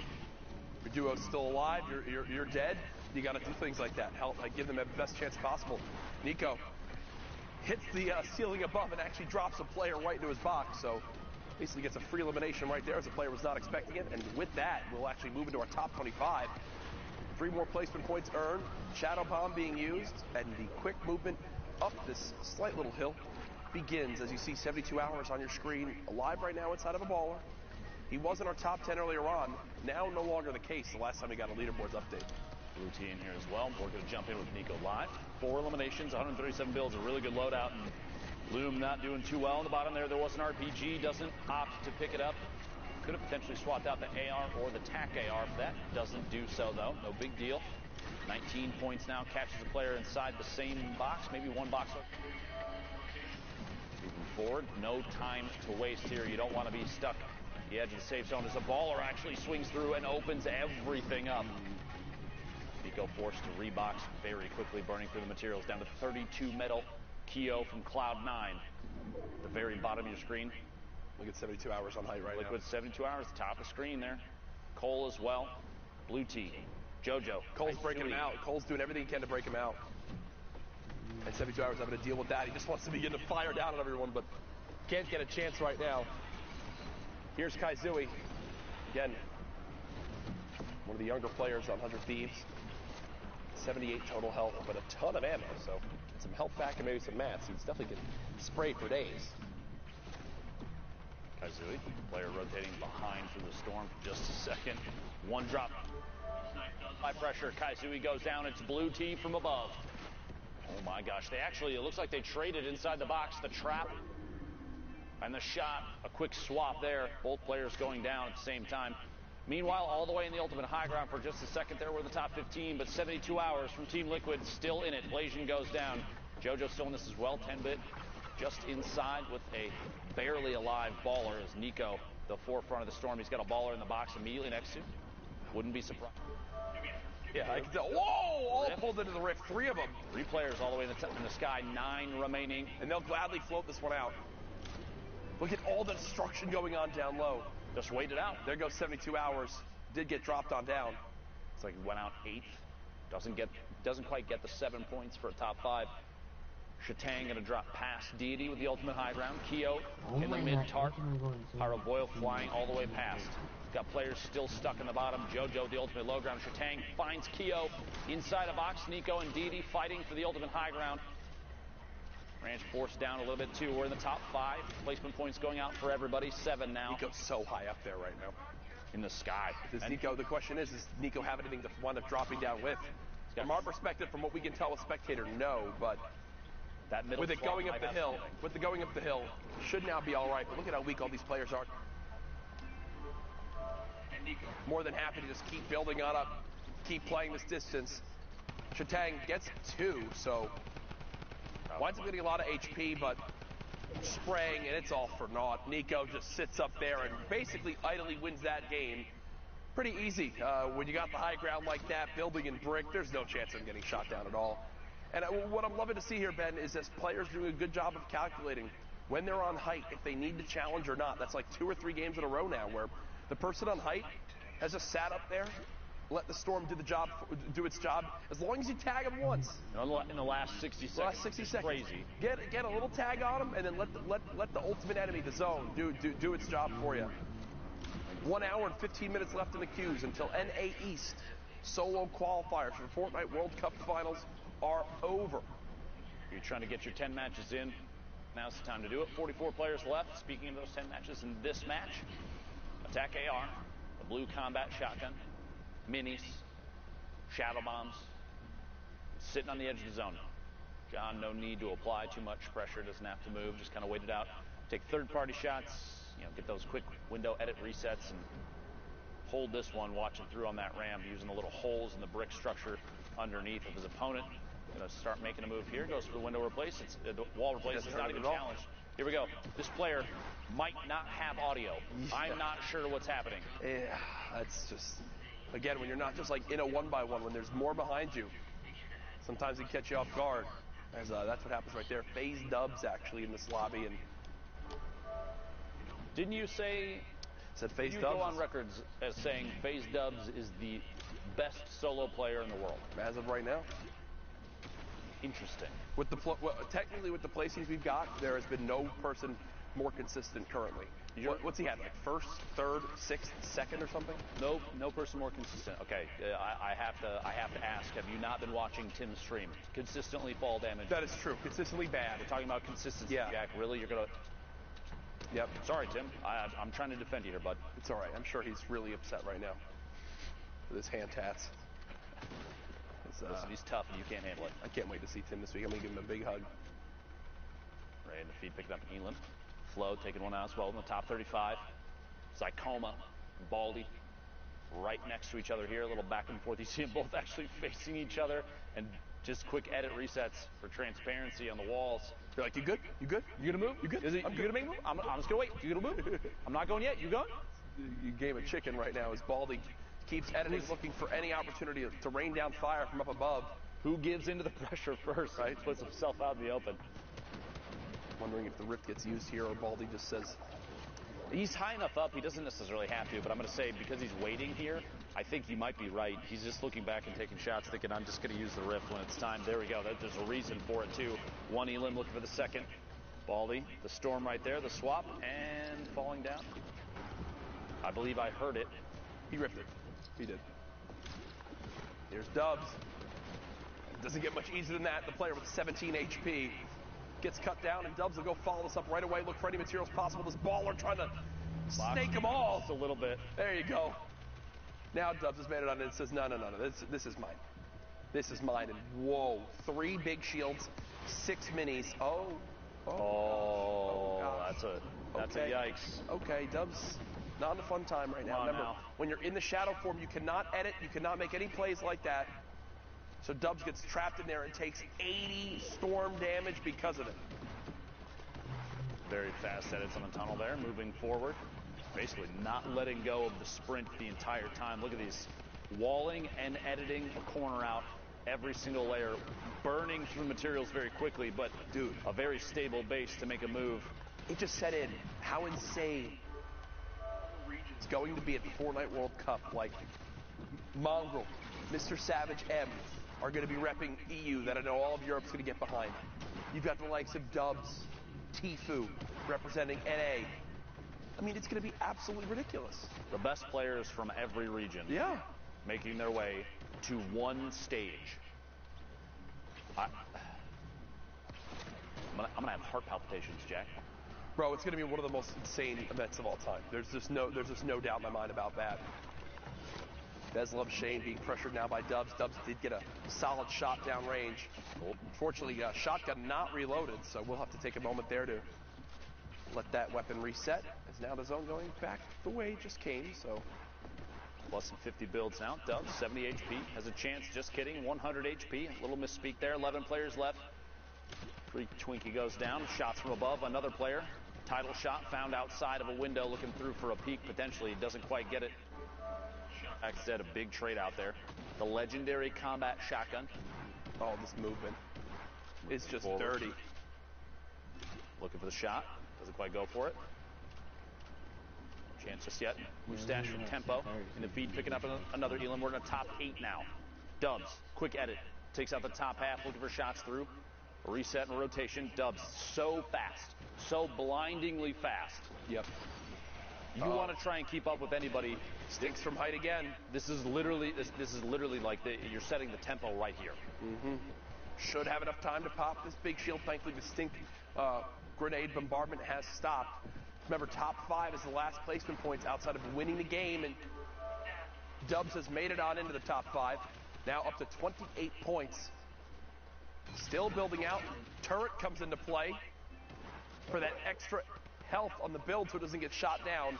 And oh no, the build he was going to land on gets shot out. Trying to put pressure on. Gets one. How about a second? Not going to happen. Baldy wins that fight. The challenge comes in from the high ground. Baldy so weak. How will he make this pop? How will he make this happen? Baldy spraying frantically, trying to get this player to fall on down. 4 HP. There's no way, right? I mean, there's no way, right? There's always a way, Jack. Don't count him out just yet. Baldy, one tick of the storm ends this game. The player was building with metal, and there it is. That's it right there. John holds the high ground, the last second victory royale. He was one of the first players we jumped on board with in this game. Locked it up. Locking it up. Yeah. Sitting on the top of the hill and ends up paying off big. Oh, yeah. Nice job there by John. See, we'll win that game. Victory royale. Shout out to Baldy, though. A little performance at the end. Did what he could. That last second drop, though. It literally, he had it all up until that moment. Mention the drop in, could not quite find an elimination outside the storm. Okay. Going backwards through a basketball. Wow, that's fancy. Whoa. I just get the chills. There you go, production. That's my cue. As we head into our next game, 51 players in this lobby when we hop on in. The northeast side of Mega Mall, 50-50 zone, and there's enough players left alive right now that Storm Surge is going to be an issue. Not for AJ, though. 320 damage above. Sees a player through that pyramid edit. Looks like they're going for the replace. He's just going to hold the turbo build above. Drops in, tries to catch him off guard. Not fast enough. The first time is fast enough. The second time, Malwax goes down to the trap. AJ inside his own box. Well played there. 2 slurps, 6 minis. Shields for days, movement for days, mats for days. AJ, these are the games that when you're set up, you're in your head, you're like, I need to make this a big one. I've got everything I need. And there's no other way to put it. These are games that will either go the way you go, either things that push you towards being able to qualify, or don't go the way you want them to go, and legitimately tilt you for the rest of your day playing. Whoa. Speaking of tilt, phase tilt now on your screen. It's pretty good, right? Okay, Ben, Jesus. Take your meds yet? Is that a good enough laugh? Do you feel validated now, Jack? I do feel validated now. Thank you. Okay. It makes a difference. I'm out here for you, Jack. I know. 100 popped. 50 now. No Elams yet this game. 28 points. No in the feed. Picking up Zine. 90 builds right now. And the ultimate weapon, the gray tactical shotgun in the inventory. Got to feel good about that one, right, Jack? Oh, 100% agree. You said it's the best gun in the game, right? It is the best, arguably the best weapon. Tilt, pick it up. Elam on smoke Gabe there. Quick window edit resets, very common here. Position like this, you're basically smack dab middle of the safe zone. I don't know for sure if Tilt has any mobility besides the shadow bomb, so I would expect a door edit and push soon once he feels like there's too much on the line, if he's too close to the storm. But we'll see. Maybe a launch pad. Yeah. If he's going to use it, it's got to be soon. You don't want to wait too long with that. This is when you're just like hoping someone like rips you to the sky out of nowhere or places a launch pad right next to you to let you have some sort of free movement. Middle in the middle of your screen for just a second. One of the common high placement players in solos. He's already qualified. Exactly. And yesterday finished atop our leaderboard, right? Tilt right now is actually below the damage threshold for the Storm Surge. And typically when Storm Surge pops up, it forces some people to play like maniacs. You got to do something crazy to make sure you don't take this damage. Tilt running on through. Still 43 below. Has to be going to put damage downrange. There's a nice little tag. Now above. Good stuff from him. As more players have started to drop. Is safe for the moment using both shadow bombs, Ben. Okay. Here on this rotation. And, you know, you might be like, oh, if that's all his movement, then, I mean, isn't that bad? But you think about it. Right now, you're 34, top 34. You want those placement points. 100%. You've spent a lot of time in this game. You've got one elimination. And right now, you're probably, what, every bit of 15 minutes? If you don't get placement points out of this, if you don't get at least 5 to 7 points off this one, it could really come back to haunt you as this day goes on. Tilt gets one, now 4 spots away from being in the top 25. Remember, 3 points earned if you make it there. Now 3 players need to go down before we look at the placement. Very top of the zone, Corey. Rogue Shark vying for high ground. Looks like Shark gets the ultimate high with ease and does place a trap down just in case anybody tries to challenge. And on the same box, opportunity to just take some shots. Looking up here, back-to-back combat shots on that player. You can hear a ball underneath. I think Shark trying to be as cognizant of that as possible. There it is. Placement points go out for everybody. Shots on every player on the rotation in. If Shark can land even 1 or 2 solid hits, the combat shotgun, we've seen it be very lethal. Points right now, and here we go. Beaming player on the drop-in. A lot of shield damage. Finds Frosted Spy in the air. No fall damage taken. 190 total now. Another player. Back-to-back. The Vera goes down. Shark picking up the 4th elimination. Almost to the top 15 and playing this very, very well. The only concern I really have at this point is materials are going to start getting low soon, especially if you're forced to double up on layers. When you're already having to build out from height that early on. You already mentioned it, 46 total builds left. How can Rogue Shark use them wisely? 15 players now remaining, so 2 more placement points earned for everyone that's still live in this lobby. Players continue to drop on out quick. Rogue Shark showing off just how good the combat shotgun is, whether players are flying from up above or running frantically down low. With that rift pulling up, I think it was 2 players. You think Rogue Shark's going to begin to peek on up and try to make sure no one can land on him. I think they just... There we go, 1 flying in. 1. Jay's eliminated. Top 10. AJ does, however, take the high ground. Honestly, it looked like with ease, just getting the flint knock to ascend all the way to the top. Challenging. Oh my gosh. A build-off. What a shot. They're going for height right now between the 2 of them. Rogue Shark down to just 21 total builds. Has to reload this flint knock and has to go for the play of his career. Knocks the 1 player down to the box. Shotgun comes through. Tyler's was not ready for that to happen, and Rogue Shark is rewarded by a ton of builds, but it's still AJ up top. Shark for sure has the ability to drop down. That flint knock could save him. You're concerned about what's in his inventory. He went for it. You went for Rogue it. Shark flint knocks to the high ground, knocks out AJ's build, and replaces it. He's got to reload this flint knock. Quick, drop it down. Did make it as well. Rogue Shark showing off how good the flint knock pistol is. One of the most versatile weapons in Fortnite Battle Royale history. We're now in our top 4. Rogue Shark continuing to be a hero from this high ground. Literally just plugging. There goes 2 more. Goes down. It's a 1v1. Night Seeker on the ultimate low ground. 29 builds. Some bandages if it comes to a heal off. Which means Shark's going to have to apply pressure. Plus an RPG. That's CG. That's CG. In the outside of the storm. Unless there's a chance at a shot, there isn't. Night Seeker goes down. Shark, the flint knock, earns the high ground multiple times and the victory royale. Incredible stuff right there from Rogue Shark. A 9 elimination win. 19 points. Zeke and Sunday. 19 points at this stage in the game. My goodness. That's absolutely insane. Yeah, he's pretty good at the game. Luckily, we'll be seeing him in New York City. Road Shark has already got that qualification up there. But let's take a quick look at some of the other players who have already qualified and one player who's putting on a little bit of a show and might be able to put himself in contention. So first, we're going to hop on board with the veteran Vivid. And as Golden Boy says, when in doubt, throw a grenade or 17. Vivid throwing every one of the explodes there. Picks up a nice little elim, and that actually gives him positioning to then start running on the mid-tart. Picks up Navy Rob there, and then continues rotating forward, doing all this now with the combat that he was able to pick up there. And notice in the top left-hand corner, this is outside the top 25. We watched him pick up 3 elims, survive into the top 25, and then enable himself to get more. Challenging into the stake, knowing he would get that siphon. Now, Clicks on board here, was at 10 HP, gets a shadow. What does he do with it?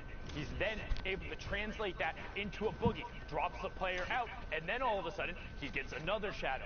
This is what we mean when we talk about how every little interaction counts. If Clicks doesn't pick up the elim at 10 HP, doesn't get the shadow to enable him to get the boogie bombs, which doesn't let him pick up the next 2 elims, which gives him more shadows and gives him high ground control. And look here how he extends out the timer on the shadow bomb. He's in shadow form the whole time, is able to get into the player's box, picks up Nut, who is on the top 10 on the leaderboard right now.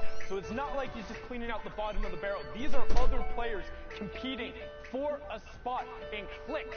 I remember originally watching him in the Lux Cup and thinking, wow, this kid Clicks on YouTube.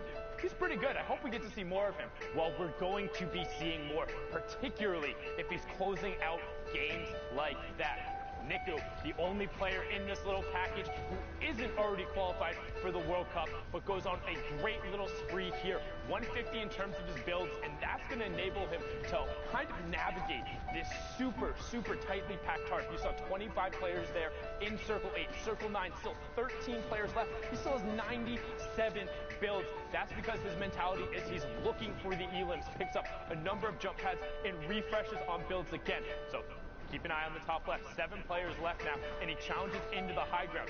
All of a sudden, he picks up this elim here, knocks the player out with the storm changeover, and top 5, ultimate high ground control, and nothing else. Showtang picks up the 2 on the bottom, but Nico is just going to be able to wait him out. Doesn't get a tag going over there, so the storm will tick him over. And last but not least, it wouldn't be a highlight reel if we didn't show Dubs, taker of walls, best average placement in a Sunday final, as Courage said, with a 6th, 1st, 2nd, and 3rd coming out there, averaging 3rd place overall in what is one of the most stacked regions. You see him just take the wall right away from Yoshi and continue running through the tarp, always looking for opportunities, looking to challenge, wanting to take the shots, and pressuring the rest of the lobby. Hey, you want to win the Fortnite World Cup, you have to be beating players like this. You have to beat the Dubses, the Clicks, the Vivids of the world in order to get up there. And right now, Clicks is flexing, saying, yeah, I'm in 1st place. What of it? Man, after 6 games, 2 victorials, one of only 2 people in top 10 with the 2, he's got himself that pretty hefty lead. I mean, don't forget, guys, it is top 6, so we're making their way into finals, so this is the cutoff point right here. But if we look outside of the Clicks' lead, right, 42 to 38, again, these points are still really, really close. Like I said, it's the difference, 26 to 25, popping a shadow bomb, waiting a half second before you rotate. Oh, actually, you know what I just thought about? This already qualified. Yep, you were going to say... bump one more down. It's all good. Yeah, so no worries, because at this point, really, like the one little spot, with all of these guys here, as soon as one more match changes over, this whole thing is going to change. The leaderboard is so absurdly close. These are the moments that matter. This is where you will be able to cement yourself as one of the best of the best. And if you don't do it now, you won't be on that stage in New York City competing for your piece of the $30 million prize. Too bad we cannot compete for that prize pool, but oh well. Only the future can tell. Now, ladies and gentlemen, Fortnite fam, thank you guys so much for tuning in with us. We are going to go to a break, so get up, stretch your legs, find a snack, use the bathroom. Don't get too far, because in 5 minutes, we've got more action. Don't get too far. See you then. This is the last chance, all right? People need to know about this block party, all right? This is your last opportunity to get them involved, to get them hyped. Zeke, everyone's going to be there, all right? DJ Zeke's going to be there. DJ Sundown's going to be there. Everyone's going to be there, all right? right? The people are waiting. All right. You know what, man? I'm DJ Zeke. I don't need no card. But what you need to do is buy your tickets to the block party. Tickets are only $35, Fortnite fam. Listen, all right, June 15th, 16th at the LA Forum. Day 1, Creative Showdown. Listen, all right, Team Evolve built an incredible map. Spoiler alert, it's dope. Day 2, Celebrity Pro-Am. 50 pro gamers, 50 celebrities, all battling out for a $3 million charity prize pool. What more do you want? What more do you need? Fortnite fam, you need to be there because we are ready to party with you. Bam! What's up, Fortnite fam? Sundown here, and today we are going to talk about shadow bombs and their impact on competitive play. If you haven't had a chance to use the shadow bomb yet, it is a utility consumable that drops in stacks of 2, and you can carry up to 6 per slot. When used, the shadow bomb grants the user invisibility, move speed, the ability to double jump, and the ability to wall jump. Shadow form lasts for 6 seconds, but will remain active after that window until the user touches their feet on the ground. We've seen shadow bombs already have a huge impact on some of the Fortnite World Cup online open qualifiers. He can hit! Oh my God! You freaking legend! Are you kidding me? Now, let's hear what some of the players who have already qualified for the Fortnite World Cup final think of the addition of shadow bombs to competitive play. I think with Season 9, the shadow bombs are a perfect mobility that has its downsides and upsides if you use it right. I mean, I think shadow bombs are very balanced right now. They're a really good way of getting mobility considering they're an uncommon item. I feel like they're a really good addition to the game. It's as good as a Rift to Go, maybe even better in my opinion. You can get your position wherever you want to, especially end zone. People don't expect it.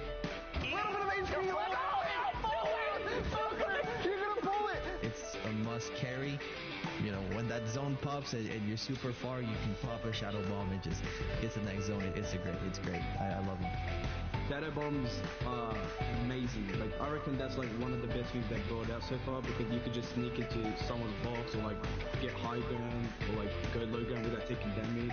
There's moments where people clutch up, like very end game, like they might not have mats. And the Mr. Savage play where there was a hill and you went up it with the shadow bomb, it was just crazy.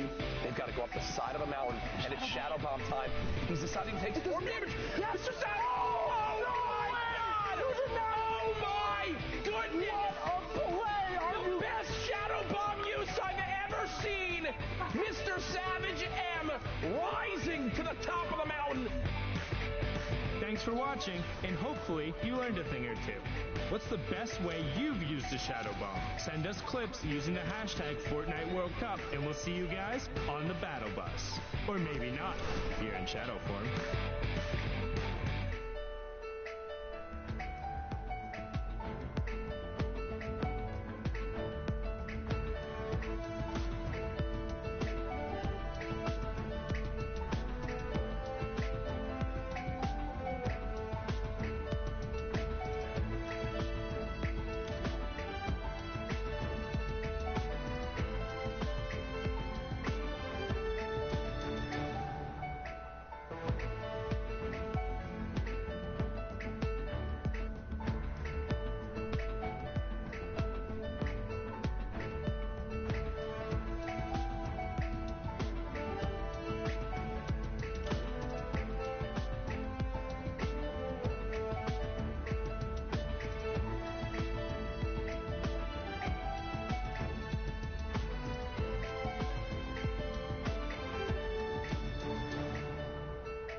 Ladies and gentlemen, welcome back to the Fortnite World Cup Open Online Qualifiers. Week 9, the solos action has been fantastic through and through so far.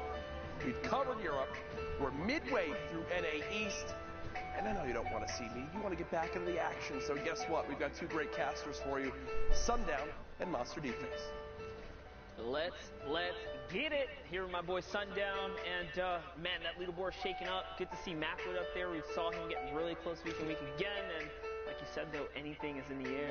Dude, it's so incredibly close. We've seen the semifinals, everybody kind of crunching up there, but let's get right on into the matches.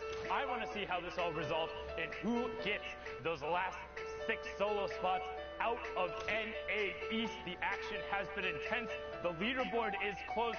Use that hashtag Fortnite World Cup. Let us know who you think will make it out, because the leaderboard is changing every time a match finishes. And now we're on board here with Spook. 49 players left, so just under half the lobby. Yeah, the only player we've seen really take a lead today is Andretta. Outside of Andretta, no one else. The boards have been extremely close, top to bottom here. So now hopping in with Spook, guys. 50 minutes left to queue up here. We're midway through it. Halfway through all the queue times and the games we'll be seeing here for the NA's block. It's going to be a close one. It's going to be close. I mean, every single region has come down to some form of last match, whether it's a player overtaking the last minute or you saw Blacksup get the victory royale, everything he needed on the final match of the server. There's Spook picking up ramen there, no 99-cent deal. Back to the lobby, you can queue back up. Like we said, just under an hour left in the queue time, so you get 3 hours or 10 matches to score as many points as possible. And this lobby is stacked. Outlet, Diggy, Macwood, all directly on top of each other right now. Macwood getting some pressure onto that cone, but not finding anything after the heavy start. Yeah, nice angles right here, just playing with the perspective that he has. He drops a player there with the heavy sniper. No fall damage was given though, which means that player slid on down safe and sound to the side of the mountain here. So Macwood is back in the hunt, just looking around on the prowl right now. And so far, so good. 46 players remain in the 6-man, or Storm Wave 6 is approaching here, I should say. Tons of players. That means no placement points have been given out, and these players have put close to 15, 18 minutes or so of time into this game right here. Yeah, so if you get knocked out before the placement threshold, that's going to be rough to kind of swallow in here. It's all about time efficiency. You see Roat taking over the Storm there. That is part of those new changes with patch 9.20. If somebody has been tagged in the past 60 seconds and they either self-eliminate, fall to the Storm, or fall to fall damage, you will get Elam credit. Now you can see Macwood trying to get onto the edge of the zone, as we do have to rotate across the lagoon, so it could get awkward here. Brigley, who's in the second spot, the player who has been very much so coming up through these open matches recently. You see Percently also picking up an Elam there. Storm threshold on your right-hand side. Macwood is 402 above it. What the Storm Surge does, since it's a little bit of a different mechanic, if players are being too passive, as Macwood not passive at all, going for the no-scope blainer of the year, misses it there. If players are too passive and haven't done damage, the Storm Surge will punish you, doing 10 damage per tick as that goes off until you either are above the threshold or you're eliminated. Just like that, Strep picks up Macwood. No antibiotics used there, but a nice Elam pinpoint going over to Strep. Yeah, and this is it right here. I don't think we've seen as many ballers throughout the day, but my gosh, there are so many still in play. That's a big reason why there's so many players still alive right now, guys. The vehicles are out. Nice double shot with the combat right there. Strep connecting big time here. Someone comes out the Storm. Caros gets into the game. Back up. He goes. Strep finds himself at 29 points. Can he make it 30? That's 2 big shots. Up and over the top he goes. He still wants this one, but no, gets taken up by CWV. Saw FaZe Diggy there as well in the feed. It's a lot going on here, Sundown. Good job there from CWV, but Outlet is running that high ground down now, but took a ton of damage. There's actually a player directly above him who just lasered him. That was 150 to 0 in the blink of an eye. Now you have Neferux of Luminosity Gaming. We're inside the top 25%. Still up. Demo still up. Neferux still up as well. Outlet just got beat. Neferux is going to edit out pop the shadow and get over to the far side. Will need to about face as he does get blocked into the player's build, opting to go around it and build just over. Nice little ramp for the separation. Fox picks up Big Jesus, so he's going to go down. You see defensive traps put in place by the player next to Neferux. Tech gets cased, and we're getting closer and closer to top 15. Fox is now out. Double edit, and he got it. Demo's in. Oh, he gets both of them! Shaz and Demo go right down the combat! The fire rate! And it gets him into the top 15, and it gives him a shadow bump. That is a massive 4-point swing and could potentially end up being more for Neferux. He had 0 materials as well. This really puts him back in the game here, guys. It was all looking so grim as Neferux now looking to find tendons. Will he be able to connect here? He's got the traps out. He finds someone down in the water. He could still commit here, and he does. Tendons goes down. He doesn't have any shield, though. Good job sticking with that. Saw that Tendons was over the side. Got his Elam kind of poached away from him there, but manages to stay with it. Saw where the Tracer Fire was and identified the player. Now on 31 points. 7 players remaining. Wrigley, who we just saw, was in that top 3, directly above him. You have Lyricid, 2 above him. As Sicko does pick up B-Hegs, and Neferux looks for the double edit. He has no more mats, so nothing doing with the launch pad. Will he find another sick double from Neferux? Teddy making a triple. He's looking. He needs to get back in the storm zone. He does. Shots coming out. Shots from the player above. Double edit. Loses it. Wrigley picks it up, but can Wrigley find the zone? He did get the siphon. He needs to circle back around, and he found it, but there's tons of natural building here. Spook, everything is for him. Has 6 builds, not a ton going on here, but has the high ground. Everyone moving over. HP advantage was to him. Wrigley caught every one of those pellets with his face, but a good individual effort pushes Spook up to 34 points. 70 limbs, victory royale. Solid game for Spook right there, picking up a 17-point game.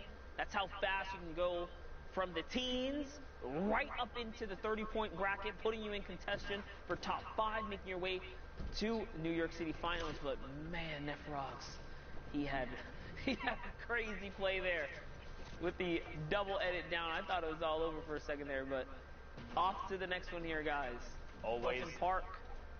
Little action right here, Sundown. Always on to the next one there. 45 minutes left in the queue. And remember, last time we checked out on the leaderboard, 38th was 2nd place. Clicks was in 1st, but had already previously qualified. 10th was 33rd. Donnie JJ was up on that list. He's currently sitting there in 37th. Has the rare heavy AR as well as the rare tac, single shadow bomb, and 3 minis with 199 effective HP. So not in a bad spot, particularly as he picks up Z-Laner there, going to try and push in and get whatever loot from that he can. Yeah, nice little pick right there, but little hiccup right there as we kind of catch up here. He is going for the loot. It's going to be risky. He steps right next to Parallel Trey's box. Cannot step into those walls. That was clearly a mistake there. And he got him with the flint. And one thing you notice there, as Trey poked out, it kind of messed him up because the flint pushed him into the corner of the box. He missed his first shot because of that. Might have been able to win the trade, but wasn't enough.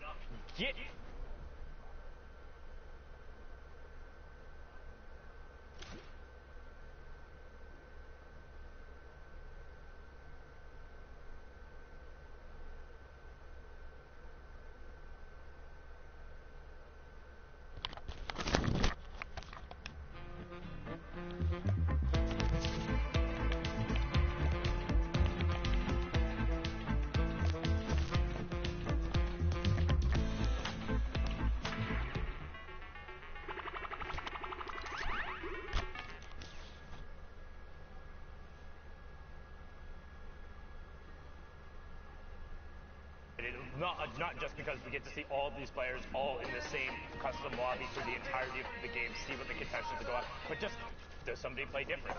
Is somebody a little more hesitant? Is somebody more aggressive? I think they do. I think some players are going to stick to their roots and push through, but that might be the downfall, man. These guys are just going to be waiting for something to pop off to, server collapse, if you want to call it that. The server collapsing is going to be disgusting at Fortnite World Cup. As I got faith, man, because don't forget those Elims still worth the point, man. Yeah, You still got to go out there. They'll be able to get it. Clicks pick it up. Trey there, who we saw earlier with a nice flintlock play, but not going to save you from Clicks as he pushes in with that epic combat shotgun. Pops his last shadow bomb and is going to get moving over onto the far side of the zone. Love what he's doing too. He's got so much material. He's playing for higher elevation right here. But with this many players alive, no layer is safe, especially not the lowest. Here comes the drum gun pressure right there. Does see a player. And the campfire decides, hey, he's still got shield. Focuses on the next person. This is the problem with having a drum gun. Notice that was a little sloppy. I was about to say. So exposed. And also that first bloom shot, man, that was rough. He literally had the guy painted, and it was just like one of the scenes of the cartoons. We hit everything but him, and right there, Shababan. Clicks hit everything, including you. Trap shotgun right there. You have Exulting just below Clicks. The controller player duo of Excels trying to put some pressure on him, but just going to disengage. Grandma just below him. We've seen him on the leaderboards time and time again. Symphony also in his own box, but Bizzle is going to smell him out there and send him back to the lobby. Well done from the week 1 qualifier and the Ghost General, the highest earning Fortnite player in competitive history right now, is trying to make his mark on this lobby, sitting at 30 points, already qualified 2 boogies, heavy sniper, and the legendary combat.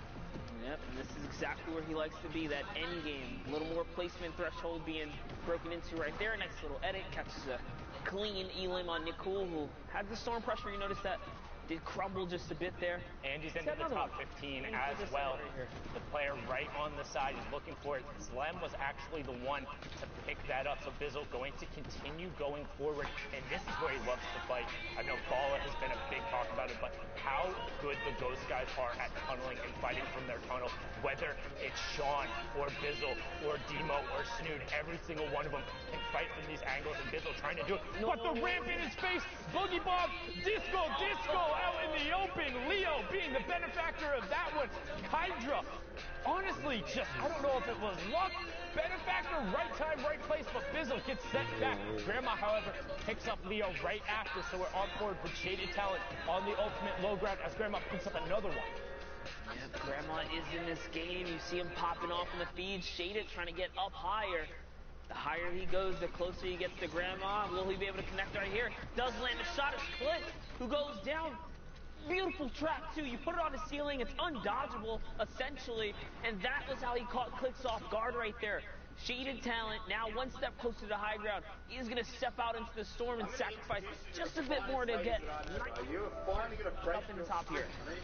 And then he has the Stinks to be able to rain him down. I don't know if you realize he's completely uncontested, but now AJ is forced right out in the storm. And with a tick over from the storm change, he's going to get it. He'd get it either way, but Shaded smelt it, he dealt it, and everyone else in the lobby had to deal with it. 4 elims and the victory royale, bumping him up to 33 points. You would think we'd see more end games like that, where the Stinks just flush out everyone in the low ground, but to hold on to something so valuable to the end, that's a tough play. How rarely are you getting into a top 3 situation where you have uncontested high ground and you have 2 Stinks?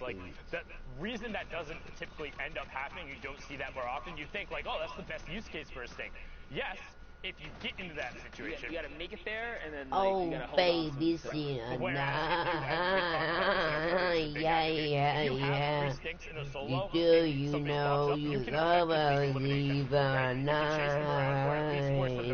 a ton of materials. Yeah, you know you love, you do, you tough, and I cookie too, trying to go for the immediate wall replacement, but you can see how there's a little bit of an issue when you get exposed. If the other player goes to shoot first, they get that first shot on him. As that happens right there, and Yak trades it back out with Bizbo. You can take the wall and own it all you want, but if you don't hit the shot, that was 2 125s. Precision team right there. Yak finds himself a ton of loot, materials, zone. He's got so much going for him now. It was actually kind of a misplay by the other player. I think it was Bizbo. When you're kind of poking there, you need to shoot, and right as you shoot, move your character model over to the left. He just sat his character model in the window, basically framed his face to catch those pellets. Make sure you're abusing that right-hand advantage. If you have it, you can't give it up, or you can't have it and then not use it. Otherwise, you don't have an advantage. But now, the other half of the Dubs Mega pairing trying to push in here has full qualified already for the solos and duos, and is now trying to put a little pressure on this player on the outside. One step closer, he did take the wall. He doesn't even know it was his cone too. Did try to combat it, and Flint follow up Frosted. He's just too fast. Mega was just too fast for him to react. He was one step ahead of him every single moment, in every single moment of that battle right there. Man, it must feel awful to just get victimized by Mega and I Dubs. was so upset to go against one of these guys. They're too quick. Literally they're just very, and we talk about like what makes some of these players good. In some circumstances, they do everything right. Sometimes they're just very good and they're fast. Like that would be what I say, kind of Mega, Dubs, Benji, Fishy, Mr. Savage. Well, they all have like certain types of traits about them, certain things they do well. Yes, they're all incredibly fast-paced players with everything they do, and in and of themselves, that's almost their defining trait. The quickness at which they do everything. Beating somebody in Fortnite to the punch by a quarter of a second is enough for a shot. If you're doing that every single time, you're getting their wall every single time because you're that much faster, then you're going to be able to snowball those advantages, compound them into something better. That's why the best of the best are so consistent. As we focus in on Mega here, let's see what he's going to do. We have praised him enough on how quick he is. He's at 14 eliminations. If you don't believe us by now, you're crazy. You don't get that high, that aggressive. In the finals, guys, mind you, you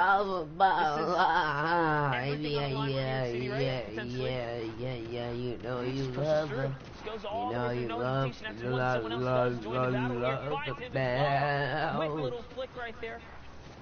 That was just gross. 16 Elons. He hit the flip knock headshot. I was honestly like, I half thought he was going to push in for the pickaxe. The flip knock will do the 180 if you get that full headshot there. But instead sticks with the combat and then picks up the nice little double. But now needs to be careful of the 6. Good job. Getting up 2 blocks. And then luckily, as he pops the shadow, the shots miss towards the door. So, you know, sometimes you got to make your own luck. Mega catching it right there is going to put down the campfire as well as the 2 minis that you but he's now in the center of zone, boxed up, campfire one side, launch pad in the zone next to him, and now reloading all of his weapons, ready for the next rush. Yeah, he did manage to drop the flint and pick up a grenade launcher. Interesting to see how that's going to play out here in this end game, because it's not typical you see someone have a grenade launcher towards these congested zones. But this is the perfect time to use all these shadow bombs, guys. Just keep him in the game and rotating. He is on someone's heels right here. He was really trying to get that Elan right there, chasing him all the way up. And one thing that's super important to note there, notice how he didn't jump or double jump or wasn't sprinting. He was literally walking directly behind the player. Any of those other movement options would have given away, and the player would have known, would have had an opportunity to box him in, potentially trap him out. That's what we talk about when we say do all of the little things right. You might not think about it. You might think, oh, I get the double jump. I better use it. No, players adapt. They've gotten used to it. They know to look for the smoke trails, to just throw bullets towards it and to hope to get it. But Mega going one step farther, and he still has 2 more, enabling him so much. And here go the grenades. Will we see Mr. Savage 2.0? Who is the best billiard player? All of them down low, and no ticks coming through yet. But the pressure of explodes, the sounds, it's as much of a mind game as it is the whole site just to kind of connect here. So let's see what Mega's going to do. He's looking for the Elans down low. He doesn't care about who's up above. He's trying to inch his way down here. Just taking a little bit more control of this layer. He doesn't have any movement, any freedom space here. He's going to find Dream TV. Wait. That was a grenade tag. It had to have been. He hasn't shot anybody else in the last minute. So he had to have hit somebody with a grenade. Gets flint knocked out into the zone there. But can he cover himself? 7 HP. Oh! Mega drops down. Winteroo, you can go back. It's the time of summer, and it's the time of FaZe. Mega, what a sick edit and sick play. Now up to 107 effective HP. Papa Eggy on the high ground. Hoffner gets personally victimized by Mega, like basically the rest of the entire lobby. Up to 19 Elams, but now on the low ground. Shadow Bomb comes out from Eggy. Hot feet for Mega. Hot feet for Eggy, but he's in the shadow, and Mega finds him. He finds him because he jumped, monster. I don't know how he just did that, but he managed to really pull through and clutch up at the end. That was as close as we've ever seen it, and that was a 20 elimination game there. 30 points. 30 points from Mega. We saw him at 7 HP. Again, I cannot stress it enough. If you're watching and you want to get better at Fortnite, imagine go. dropping a 20 bomb. That's what I'm saying. Imagine dropping a 20 bomb in any game. Like, I think I've had a 20 bomb once, maybe, in a pub. I think, and I felt really, really, really happy. He's doing it in the finals against the best in the world. If you want to go watch these games, watch their perspectives, you can load it up in the client yourself. You can go to the leaderboard, set the region. Right now, we're on NA East. Then you can click the compete tab at the top. Check out all of the individual greatness, whether you want to be watching Tfue or Dubs or Mega or any of the other solo players who have already qualified. I promise you, they will all put on a show as we get into the final half hour of the queues. And already, Chap, Tilpill, Snood, all up over on this side. Clicks in the match as well. Right as I said that, Tilpill gets taken out by, honestly, the Demon Hunter right now. That's what Clicks feels like. He's just running around cleaning up everything. Dude, Clicks is fearless right now. He's he has nothing to lose at this point. This is all good practice for the Fortnite World Cup. This Chap is now putting pressure on players that are gliding across, and what a Death Valley here. You do not want to have to cross this. You think, oh, I have a launch pad, I'm okay. No way, not when players have this much elevation kind of set up. This poor guy's probably going to use redeploy. He uses the flip knock actually trying to save himself there. He's still in the game. Was able to catch himself right there at the bottom. You see Kearney also here. Chap trying to get an angle on the rest of the lobby. Again, the Liquid Old Guard desperately trying to qualify and join Vivid on that stage in New York City. We have EG's J-Tooth also in the lobby. Nobu Beef, it does get picked up. Bears also going down. 33 players remaining. Circle 6, and also a ton of verticality changes going on the circle. Look at the bottom right, Monster. Yeah, it's going straight across another valley towards the tilted, neo-tilted mountain. You guys are very familiar with this mountain. It's been in the game for a while here.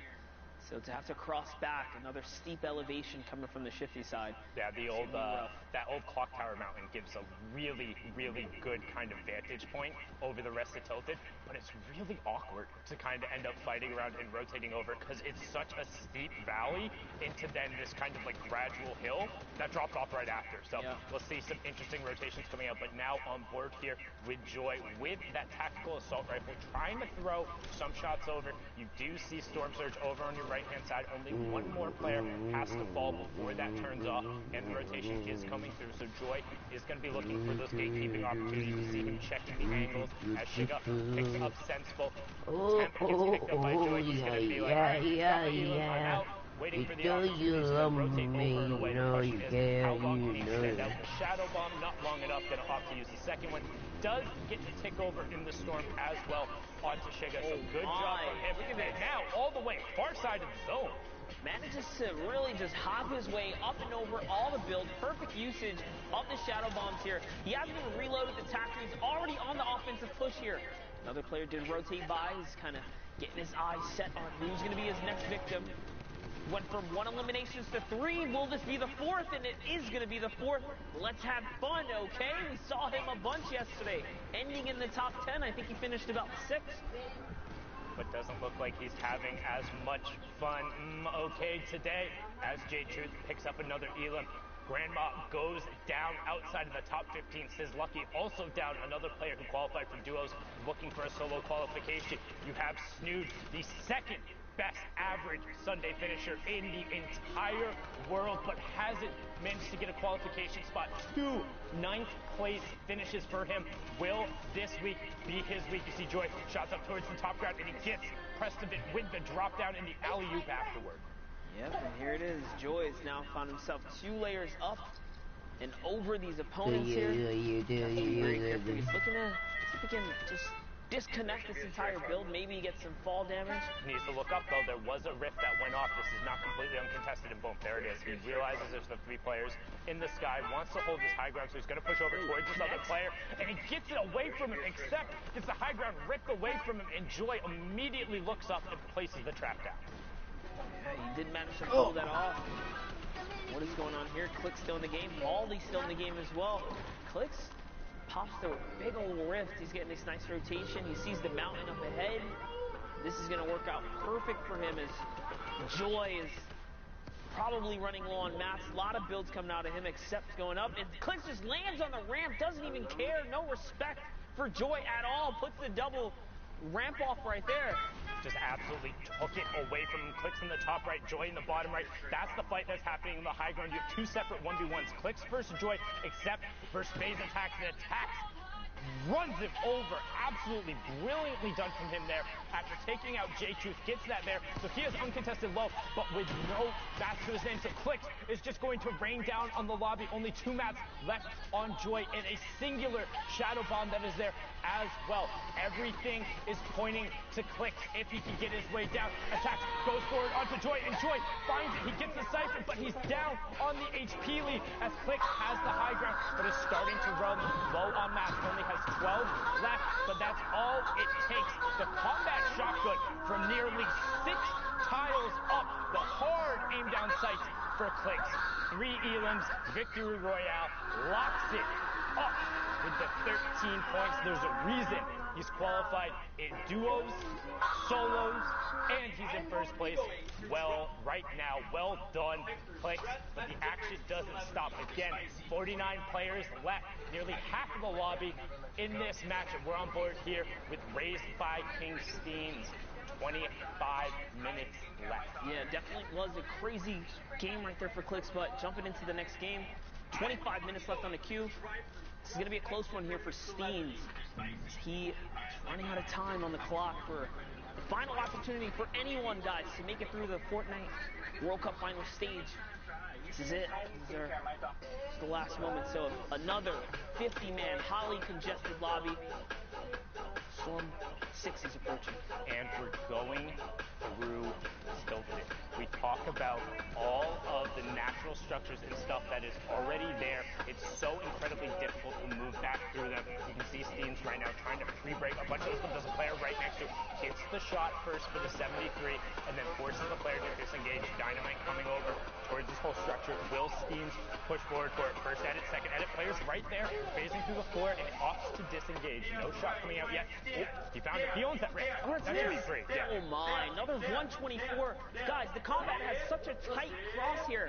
These shots are just barely connecting at full range right there. That's insane. Such a tough shot to make in a close quarter like that. Beautiful flick start here. Steens is in it to win it right now, and he is now replenished to max materials. Taking a look around the map now. You see, you have class in this game. Nuke's boss. Again, we see more boombo action here. Will we see some elos being picked up? Not as much as we saw before. That little change to the boombo's made a big difference. Yeah, I know a lot of people kind of scoffed at it at first, like, oh, like 0.25 seconds. That's not a big difference. When you look at small numbers like that in particular, I advise people to think in terms of percentages, right? So yeah, you think, oh, a quarter of a second, that's not that long of a time. But one, a quarter of a second is about the natural reaction speed for a human, and 2, that's a 25% increase. So all those like 6 full drop clicks you saw before, you don't have the time to do that anymore. Because yes, the extra half second, you're like, oh, what is that? But if it's the reaction time for your average human being, I promise you, the competitive Fortnite player has a much faster reaction time than that. So all of a sudden, they hear any amount of that draw, or you don't get as quick of a release, it's not going to be as effective. Not to say it's not strong, but it's definitely slightly more significant than people thought at first. Yeah, definitely. Percentages are huge. And Nuke's boss has picked up a 3-piece on his rotation and has managed to hold the tree!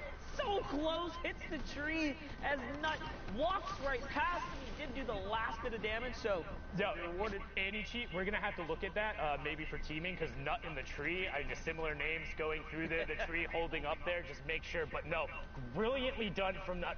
Super unfortunate there that the tree happened to be there, but sometimes luck's on your side and sometimes it's not, as we're on board here with Clarity G.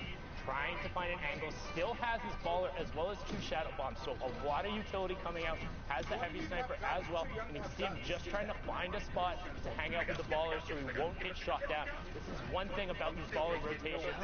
The players try and hang out off the underside of builds so you won't take additional ammo. You still see about 5 of them trying to make their way up the side. Kazooie gets boogered bomb, but is going to be okay.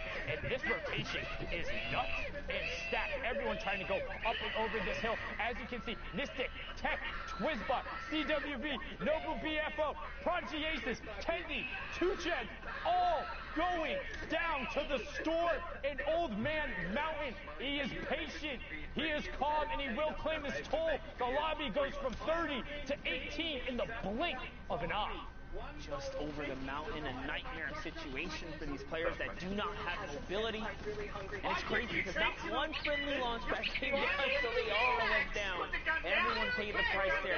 It's like you're looking for recycled utility. It's like, who's going to be the one to do it? Hey, but if nobody is recycling, nobody gets to go. And that was what we had talked about. We talked about how this hill can end up for an awkward rotation. And the players now have to rotate back through it. TJ on the high ground, 2 players ripped up into the rip. Casker and Vane on the low ground. Top 15 remaining right now. Somehow Clarity still managed to keep the ball with them. No help. Literally all it needs is one shot here, and it can be taken out. But with all the chaos, all the players, he's managing to just stay in it, just avoid all of these guys, avoid all this problematic. Largely by doing this, you can see hanging out on the underside of the high grounds builds. He's not going to edit himself and look back down, but right as he does it, gets the build broken. That player isn't going to be looking to knock that ball away. He wants to find Elam's clarity, looks skyward, hits the heavy sight, but no knocking down there. Kazooie is still in this match. Did just pick up Chief. Vane also still in the match on the low ground. Kazooie going to drop ops to catch himself and then swap right to the combat shotgun. Clarity picking up Kazooie there as he continues to work downward. We're into the top 10 now. Love it. He is looking to now take down this build here. It's not held up on much. And interesting, he had shadow bombs, but he waterfalled all the way down. Coming down now. Someone is coming down. It's his high ground to keep if he can just hold it here. There's no one there, though. It's fine. Top 5 and high ground now for Clarity all of a sudden. Still has 20 builds and the 2 shadow bombs. Oh, man. Going back up and over from top. Tries to land on him. Clarity gets shot. Is he going to be able to continue to keep it? Yes, he does. He keeps his high ground and trades a monstrous shot in return. Wraps him right up. Now it's all his once again, and he's replenished on health. Great double trap there from Clarity onto Futatu right as he pushed in the box. Casker and TJ going at it in the bottom right-hand corner. Casker going to be the beneficiary of that one. And now he's looking. He's not staying with the zone. Using the RPG to drop down Clarity. Clarity has zone position, gets the first shot, and Casker finds it! He got the one shot!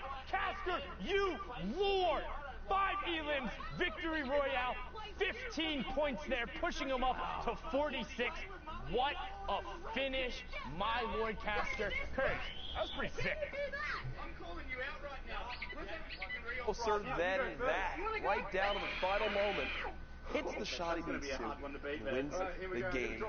Folks, I'm back here on the stage with my good friend Dr. Lupo as we've been watching the NA action unfold. Now, Ben, you've also got a ticket to punch, but we'll get to that in a second. First, catch up with you, what we're looking out for. NAE so far putting on an excellent show, and actually coming up there.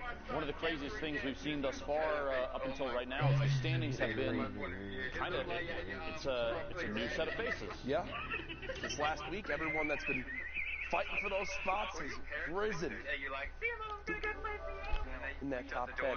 The question is, who winds up holding onto those spots? We are still waiting to see that all unfold. Either way, though, those coveted positions, 6 more left.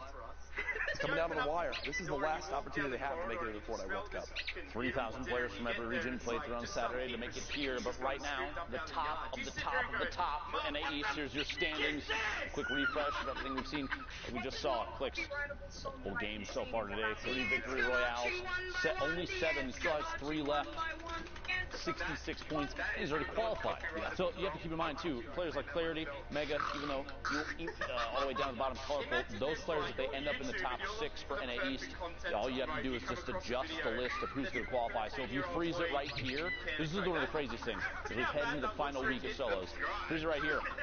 Every single player on this board would end up qualifying because you have 1st, 4th, and 5th pushes multiple positions down. That's insane. And that's consistency, because then you have clicks, clarity, mega, colorful, all already in the top 10 right now as it stands right now. But like you said, still have games left to play. Tough thing is, Aspect already in 10 games played won't be able to up that score anymore. We'll see if they can potentially hold on to their position. We know that that's a look at NA East. I believe we also have an update for Brazil. The final standings. For Brazil. There it is. Node qualifies. Techno Viking in that second spot, so close, but not enough in the end. You see the 9Z boys on there as well. Either way, Clipnode, the one qualifier from Brazil, which means you've got a ticket to punch. You've got a ticket to punch. Jack, the World Cup Finals. Ben, I know this is something that you've struggled with. It's going to work. It has to work. At some point, it's going to work. All right, do it. So, I've seen everybody else do it. It's just a little corner tap. I think that I've been hitting the middle. I'll try the corner, okay? Right, right.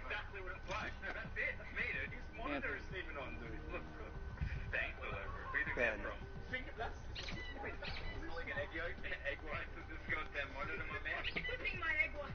Let's throw it back to our casters. So a lot of people have been saying that we're using Rekid for views, and that could to the break. Further from the truth. Oh, hey Rekid, what a surprise. Hey Fortnite fam, Baller2W here to get in the nitty-gritty of competitive Fortnite. The final circles in competitive Fortnite are packed tightly with both action and players, all fighting to get the victory royale. Let's introduce one of the most common techniques used to outlast your opponents in those congested final zones. What is tunneling? Also known as snaking or pathing, this is when you build a protected tunnel while running away from the storm and into the next safe zone. When these safe zones get so small, this becomes very, very important, as there can be opposing players on all sides of you. Here's an example of the most basic tunnel, the straight tunnel. From your base, you simply build straight towards your destination straight ahead of you, with the floor piece below your feet and above your head. This is the most basic and also dangerous version of the tunnel, since you're not covering horizontally. You're exposed from your sides. However, you save materials by doing this. The materials you spend covering your sides quickly add up. Then, if you need to go diagonally to get where you need to go, you'll often see players do the diagonal tunnel. At its most basic, it's very similar. You're just changing directions as you go, once left, once right. This is very useful since sometimes you'll encounter enemies that you want to get away from on the road to the victory royale, or the next safe zone is in a diagonal direction. So just change directions and move, but make sure to stay safe from the storm. Now we talked about how you're exposed from your sides. In both versions, you can add walls to either side, or both, left and right, or even in front as well. This gets really hard really fast, and this is why it's so impressive that not only are these high-level players tunneling so fast and without error, but at the same time going for crazy plays on unsuspecting opponents to rack up elimination points as well as placement points. It's a lot to take in, and oftentimes they do things so fast that you can't even keep up. Watching players like Cease, Bizzle, Mongrel, Benji Fishy, and all the players playing in the Fortnite World Cup Online Open play from their tunnels can be jaw-dropping. So there you have it, tunneling. One of the most important skills in competitive Fortnite. It's pretty simple at its core, but at the high pace of these congested endgames, it gets complicated. That means you need to practice, and make sure to hop in creative mode and do just that. You can practice it in the open on your own island, or use one of the many amazing pre-built training courses that creators have made. This was Baller2W, and we'll see you in game.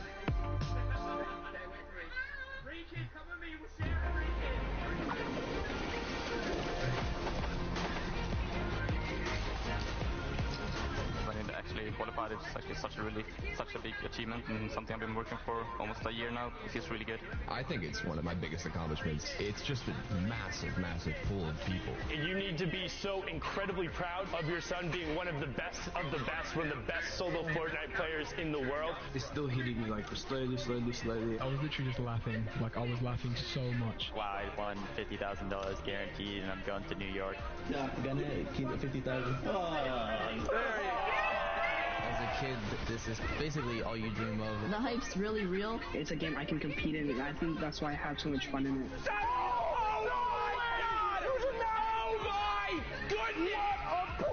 I'm incredibly grateful for Fortnite for giving me the opportunity to just pursue gaming, and how many friends I've made through this game. Thank you for everyone who believed in me, because I honestly didn't even believe in myself. It's gonna be so fun. I love it. It's awesome. Go! Get out there!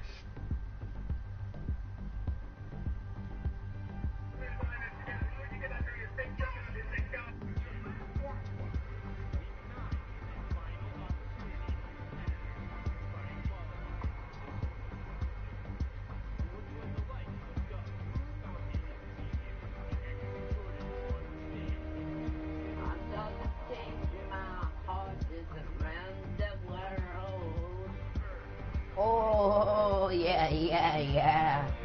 We're gonna take my horses around the world. Yeah. We're gonna take my horses around the world. Gonna take my horses around the tour. And here we have the World Cup right now live. We got PL 23. Gonna take my horses around the world. I think should I get high now? He has so much votes. He has 47 votes. But that's my horses. Welcome back, ladies and gentlemen, boys and girls, Jonesies, Bonesies, and everyone in between. My name is Sundown, and you're watching the Fortnite World Cup Online Open week number 9. Yes, week 9 already, which means it is the final week of the solos competition. We have already seen Europe, Oceania, Asia, and now Brazil wrap up. We're going to get into the final moments of NAEs, and I'm going to need some amazing casters to bring us to the conclusion. It's going to be Dr. Lupo and Zika Miss Prime. Gentlemen, take us away. You'd think after long enough, walking out from the same section would lose its pizzazz, but it's true, it's not the case. Still feels good every time. Zeke, welcome. We get to finish NA East, dude. It's the craziest region in terms of big names. Sure. I'm still just baffled that Sundown called me to me. With an accolade like that, what else do I need? Let's hop into these games. As amazing casters would. Here we go, though. Like you said, man, this is the tail end of NA East. And again, Fortnite fam, this is your first time tuning in. Maybe, you've been with us in and out. Guys, this is it. The final week of solo competition. 9 minutes, almost 10 here left on the clock for these players to queue up. This is it, Lupo. This is literally these players' last opportunity to qualify and punch a ticket to the finals. Now, don't forget, we have 1 week left. All right, and that will be the final duo week, but right now it's all about solos. Remember, too, with that adjustment in scheduling comes a doubling of prize. $2 million on the line this week and the following week, that final week, the 20th and the 21st, in case you're checking your calendars. Appreciate Epic making a solid call there. You don't want to schedule multiple cool events simultaneously. Make sure everybody can watch and play, etc. Top of your screen there, and then we've seen multiple times climbing the leaderboard. Hogman squeaking outside that box on the left side. Meanwhile, Phenom here in front of you, pushing forward. On up 28 points right now. 2 eliminations, halfway full on materials, and the all-powerful tactical shotgun in the inventory. At this point, that's a joke in comparison. Honestly, so many people, especially in competitive, favor the combat shotgun because its ability to hit at range favors accuracy, and the ability to on sights, for those that are not aware of what the acronym stands for, do just a little bit extra damage as everything accuracy is increased, everything's pushed together, the spread is not as severe. Shots from the outside here, a quick little tap. Lauden goes down. Phenom picking up third elimination. That was a great ramp, there to mount a little bit of a defense. Like he saw the player. He eliminated the player. Someone else saw him eliminate the player. I was trying to find a better way of saying that, but I was like, let's just go for it. And then, I appreciate it. Got to try sometime.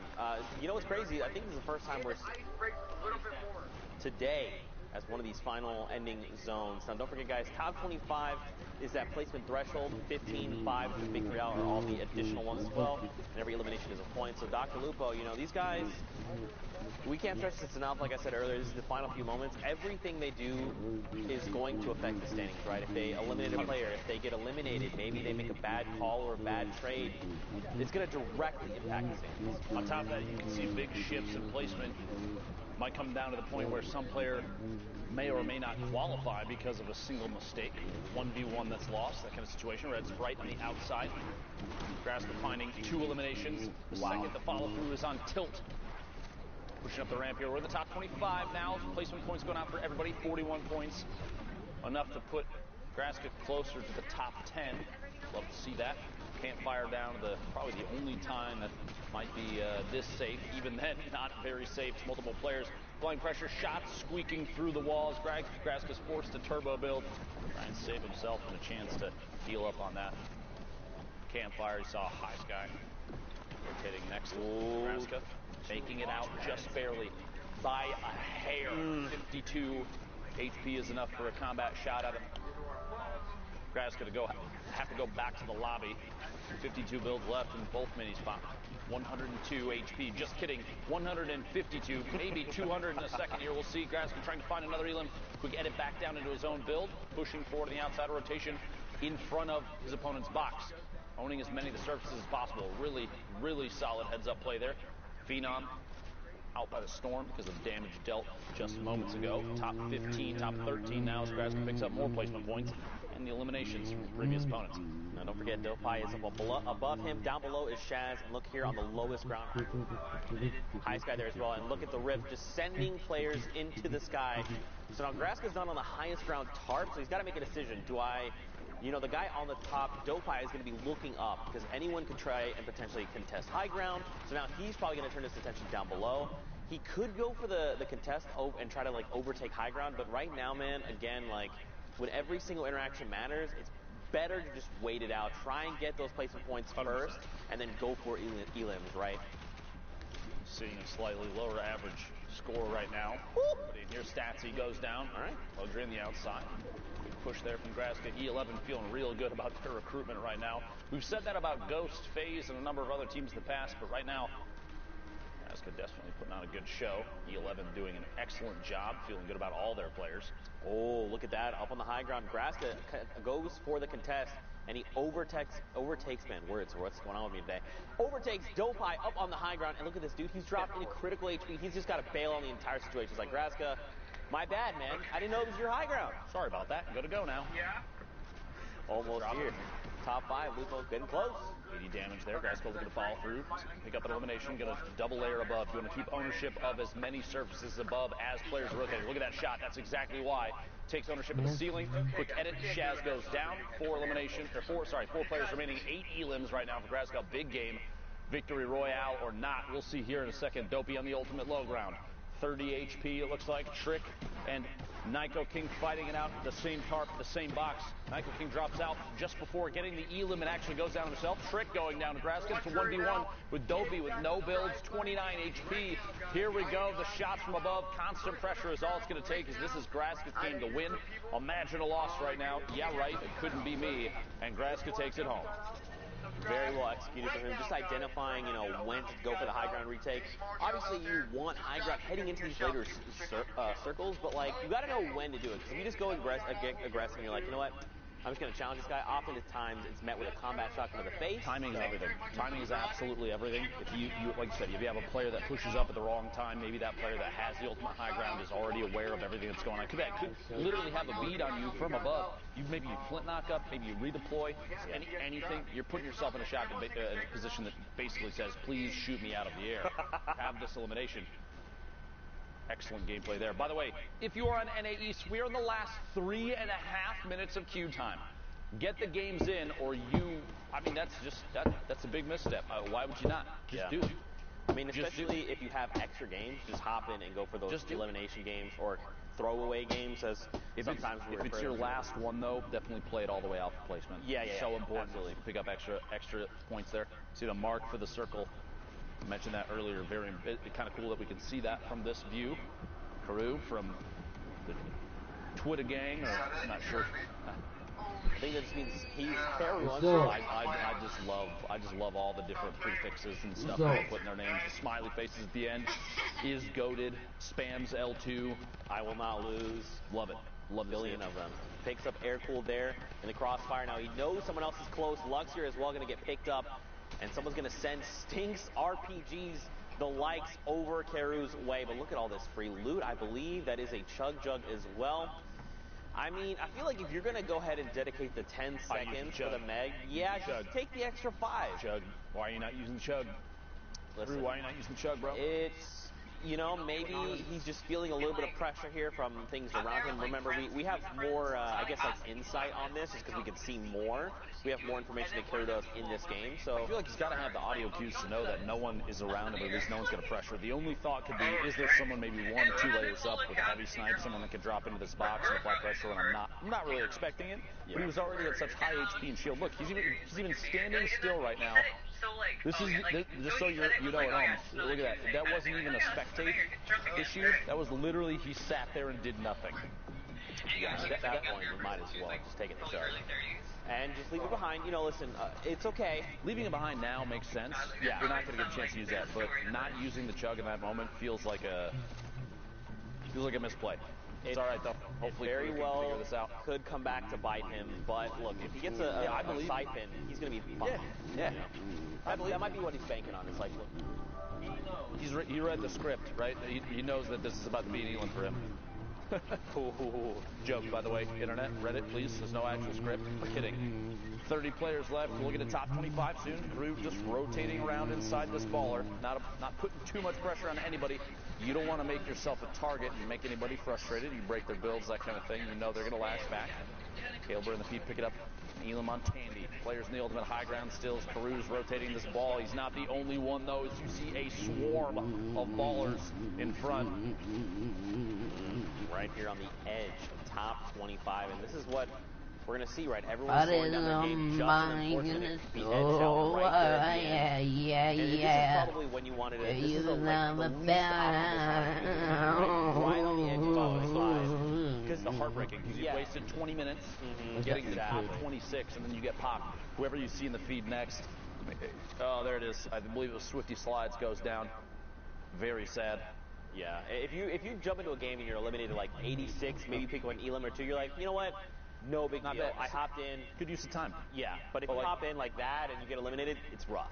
Right now, not the best. I guess the last game, too, not a huge deal because you know that we're going to get another one in. But this is a lot of players. Styles on Gek all the way to the bottom of your screen, falling outside of the zone. Probably going to go down 2 storm damage on your screen. Were the point schemes, how to get points, placement, and eliminations. Very important. Percently, 0 elims, 101 builds. 17 left, looking all the way up top. Shooting his way back up. Player inside. A lot of baller play in here. You got to remember, too, they feel like if you mess with one baller, you're going to get the whole swarm. So you got to be careful because there's going to be a lot of people flying around you. Gal all the way to the top. Zakep, NA East out of time for queuing. Bugabot dropping in as well. Sebi goes down. Animal pick up that elimination. You know, I feel like at this point, because there's so many ballers rolling around, like you just gotta crack them. Yeah, there goes one. Speaking of, Animal forced out of the ball, are gonna have to build up and tarp out at the level here, which is kind of tough because there's nothing else connecting what he's built in on, unless somebody connected from above, which they may have. We'll see here. Good chance to farm up a little bit of tree. Some wood there. He's only at 331. Might as well pick up as much as he can. Move forward and build out towards the front of the safe zone, boxing up and looking back inside for an opportunity to take shots. Awareness here extremely important. As a player in a potential top 10 on the board situation, you want to look for every chance you have to pick up even just one Elam. Even a tag on a player that may go down to the storm, because that will count as a point too. You have that 60-second window. Some patch changes, changing the way that players are playing. Shots through the window, big hit there, finds Briggs, an elimination. 8 remaining. That's the second one for Animal. He finds himself a combat as well. Now, he did not pick it up. I don't think he realized. Unfortunately, he's going to be caught off guard there a little. Unfortunately, when you happen to, in those situations where you're trying to rapidly pick up loot, you're just going to drop a few things that you don't mean to, and that's kind of what we saw, unfortunately. But look at all the spread of people here, Lupo. Everyone's come, like, Percently's basically in the stratosphere right now, just now deciding. Let me rejoin everyone down below, playing Fortnite. Mooncakes gets picked up in the crossfire. Now he's only top 5. Let me join everyone playing Fortnite down below. I'm playing a different game up in the sky. Percently and Jen now on the ultimate high. Tendons in the mid, and one player, I believe, floating in right now. It's Crazy Ken dropping in. If Percently doesn't look up very soon, it's going to be scary immediately. Nope, Crazy Ken going to go down to the storm. Tendons in the ultimate low. Percently has the HP advantage, and it does pay off big as the storm takes Tendons out. And that's a victory royale, a 1 elimination victory royale. 11 points is still big. Yeah, I always it's hard, right? Because like in games like that where you have the one elimination and the 10 points from the victory royale, it's kind of like, you know, you could have gone for more, but it's 11 points. 11. Look at it this way: 1 elimination and 26th. That's 1. 1 elimination and a win. It doesn't matter. At the end of the day, it doesn't matter. Still got the victory royale. It all adds up. Meanwhile, Symphony, a name we've seen maybe once or twice. Wink. Very well-known player here. 40 remaining. Good to see everybody making an opportunity to sneak their way out into the main stage here in NA East. If you're just tuning in, we're coming up towards the end of these NA East games. The last week for solo qualifiers, week 9 here. It's been 5 of them total. So if players do not qualify solo today, they do not qualify solo at all for New York City. That's right, man. Only 1 week of dual competition as well. It's crazy that it's the last minute. That's why I think these are the highest tension games, and that's why I think players are putting on an excellent performance. Shots here, the infantry rifle. Nylon is bad aim. Beamed out of midair. Symphony showing that he does have the good aim. That good that you want. You know, man, this is such a great point, though, in that, like, because this is coming down to the final few games, right? This final 10, either 10 games or 3-hour window to play in, you're just going to see people play very different, right? Like, maybe someone's more aggressive, but you're trying to say, look, I need to play for placements. I got to at least hit top 25. Then I go for eliminations, right, to maximize my time. Maybe someone plays very, very defensively, so much so that we saw, like, last game, they only got the 1 elim, but still the 11 points, it's huge. Yep. But if you only get 1 elimination, you're eliminated, like, top 25, it's only 4 points, and that's where, again, we talk a lot about, you know, time management, game management, knowing when to be aggressive, when not. It all comes into play. You have to realize, too, I've seen a little bit of this on Twitter from a number of different personalities in the Fortnite community. People are talking about how once the 20th and the 21st goes by, once the 10th week of competition is done, we have a month of decompression. If you have to realize that 2.5 months straight of people literally non-stop grinding, non-stop practicing, scrimmage games left and right all day, that's a lot of pressure. There's a lot of stress on a lot of these players, and so a good decompression period, I honestly look forward to it for a lot of the people that are out here. People that will not qualify can look forward to what's next from Epic. Vaughn goes down midair. But there is a lot of stress right now because you're down the last 2 weeks, so people, I think, are a little more punishing in their own gameplay, a little less forgiving on mistakes they make themselves. So once this is done, you get a good reset period for people that have qualified, a mental break, just for a little bit. But then you gotta stay serious after that, get back into it, because New York City is just around the corner. Coming up in the late July, it's going to be a big time for everybody. Yeah, I mean, it's very easy, you know, to be eliminated and maybe not qualify or what have you, and get very down on yourself and down on your skills. But at the end of the day, you got to remember, these players are top 3,000 in their region. They are here for a reason. All their hard work, things like that. That Spizzle of all people, right there on the edge of top 25 as well. You hate to see it, but, you know, man, at the end of the day, you just got to remember that you're here for a reason. You're an incredible player, and there's always going to be more opportunities in the future. Thanks, Zeke. I knew I was incredible, but hearing it from you helps quite a bit. Your placement positions right there in the top right of your screen. Oceania, Asia, Brazil, 1 apiece. 8 for Europe, 6 for NA East, 2 for NA West. And if you're a real gamer out there, you're putting something big out, you want to see a cool clip, anything like that, hashtag Fortnite World Cup. Tag us on Twitter, Zeke specifically. Oh, man, I love when people post things. I love interacting with the community. It's a lot of fun. What? There's good people out there. Yeah, dude, absolutely. Just like the Sneaky Bro art, they sent us the artwork as well. I mean, the Fort 9? The Fort 9, yeah, absolutely. Oh, my gosh. Inside this box, doing non-stop work. Guys takes Dr. Football out, pushing up. Horn in the ultimate high ground. Looking down from above. Waifa.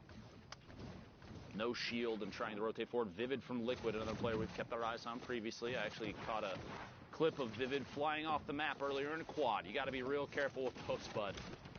You got to be real careful with those. 15 players left.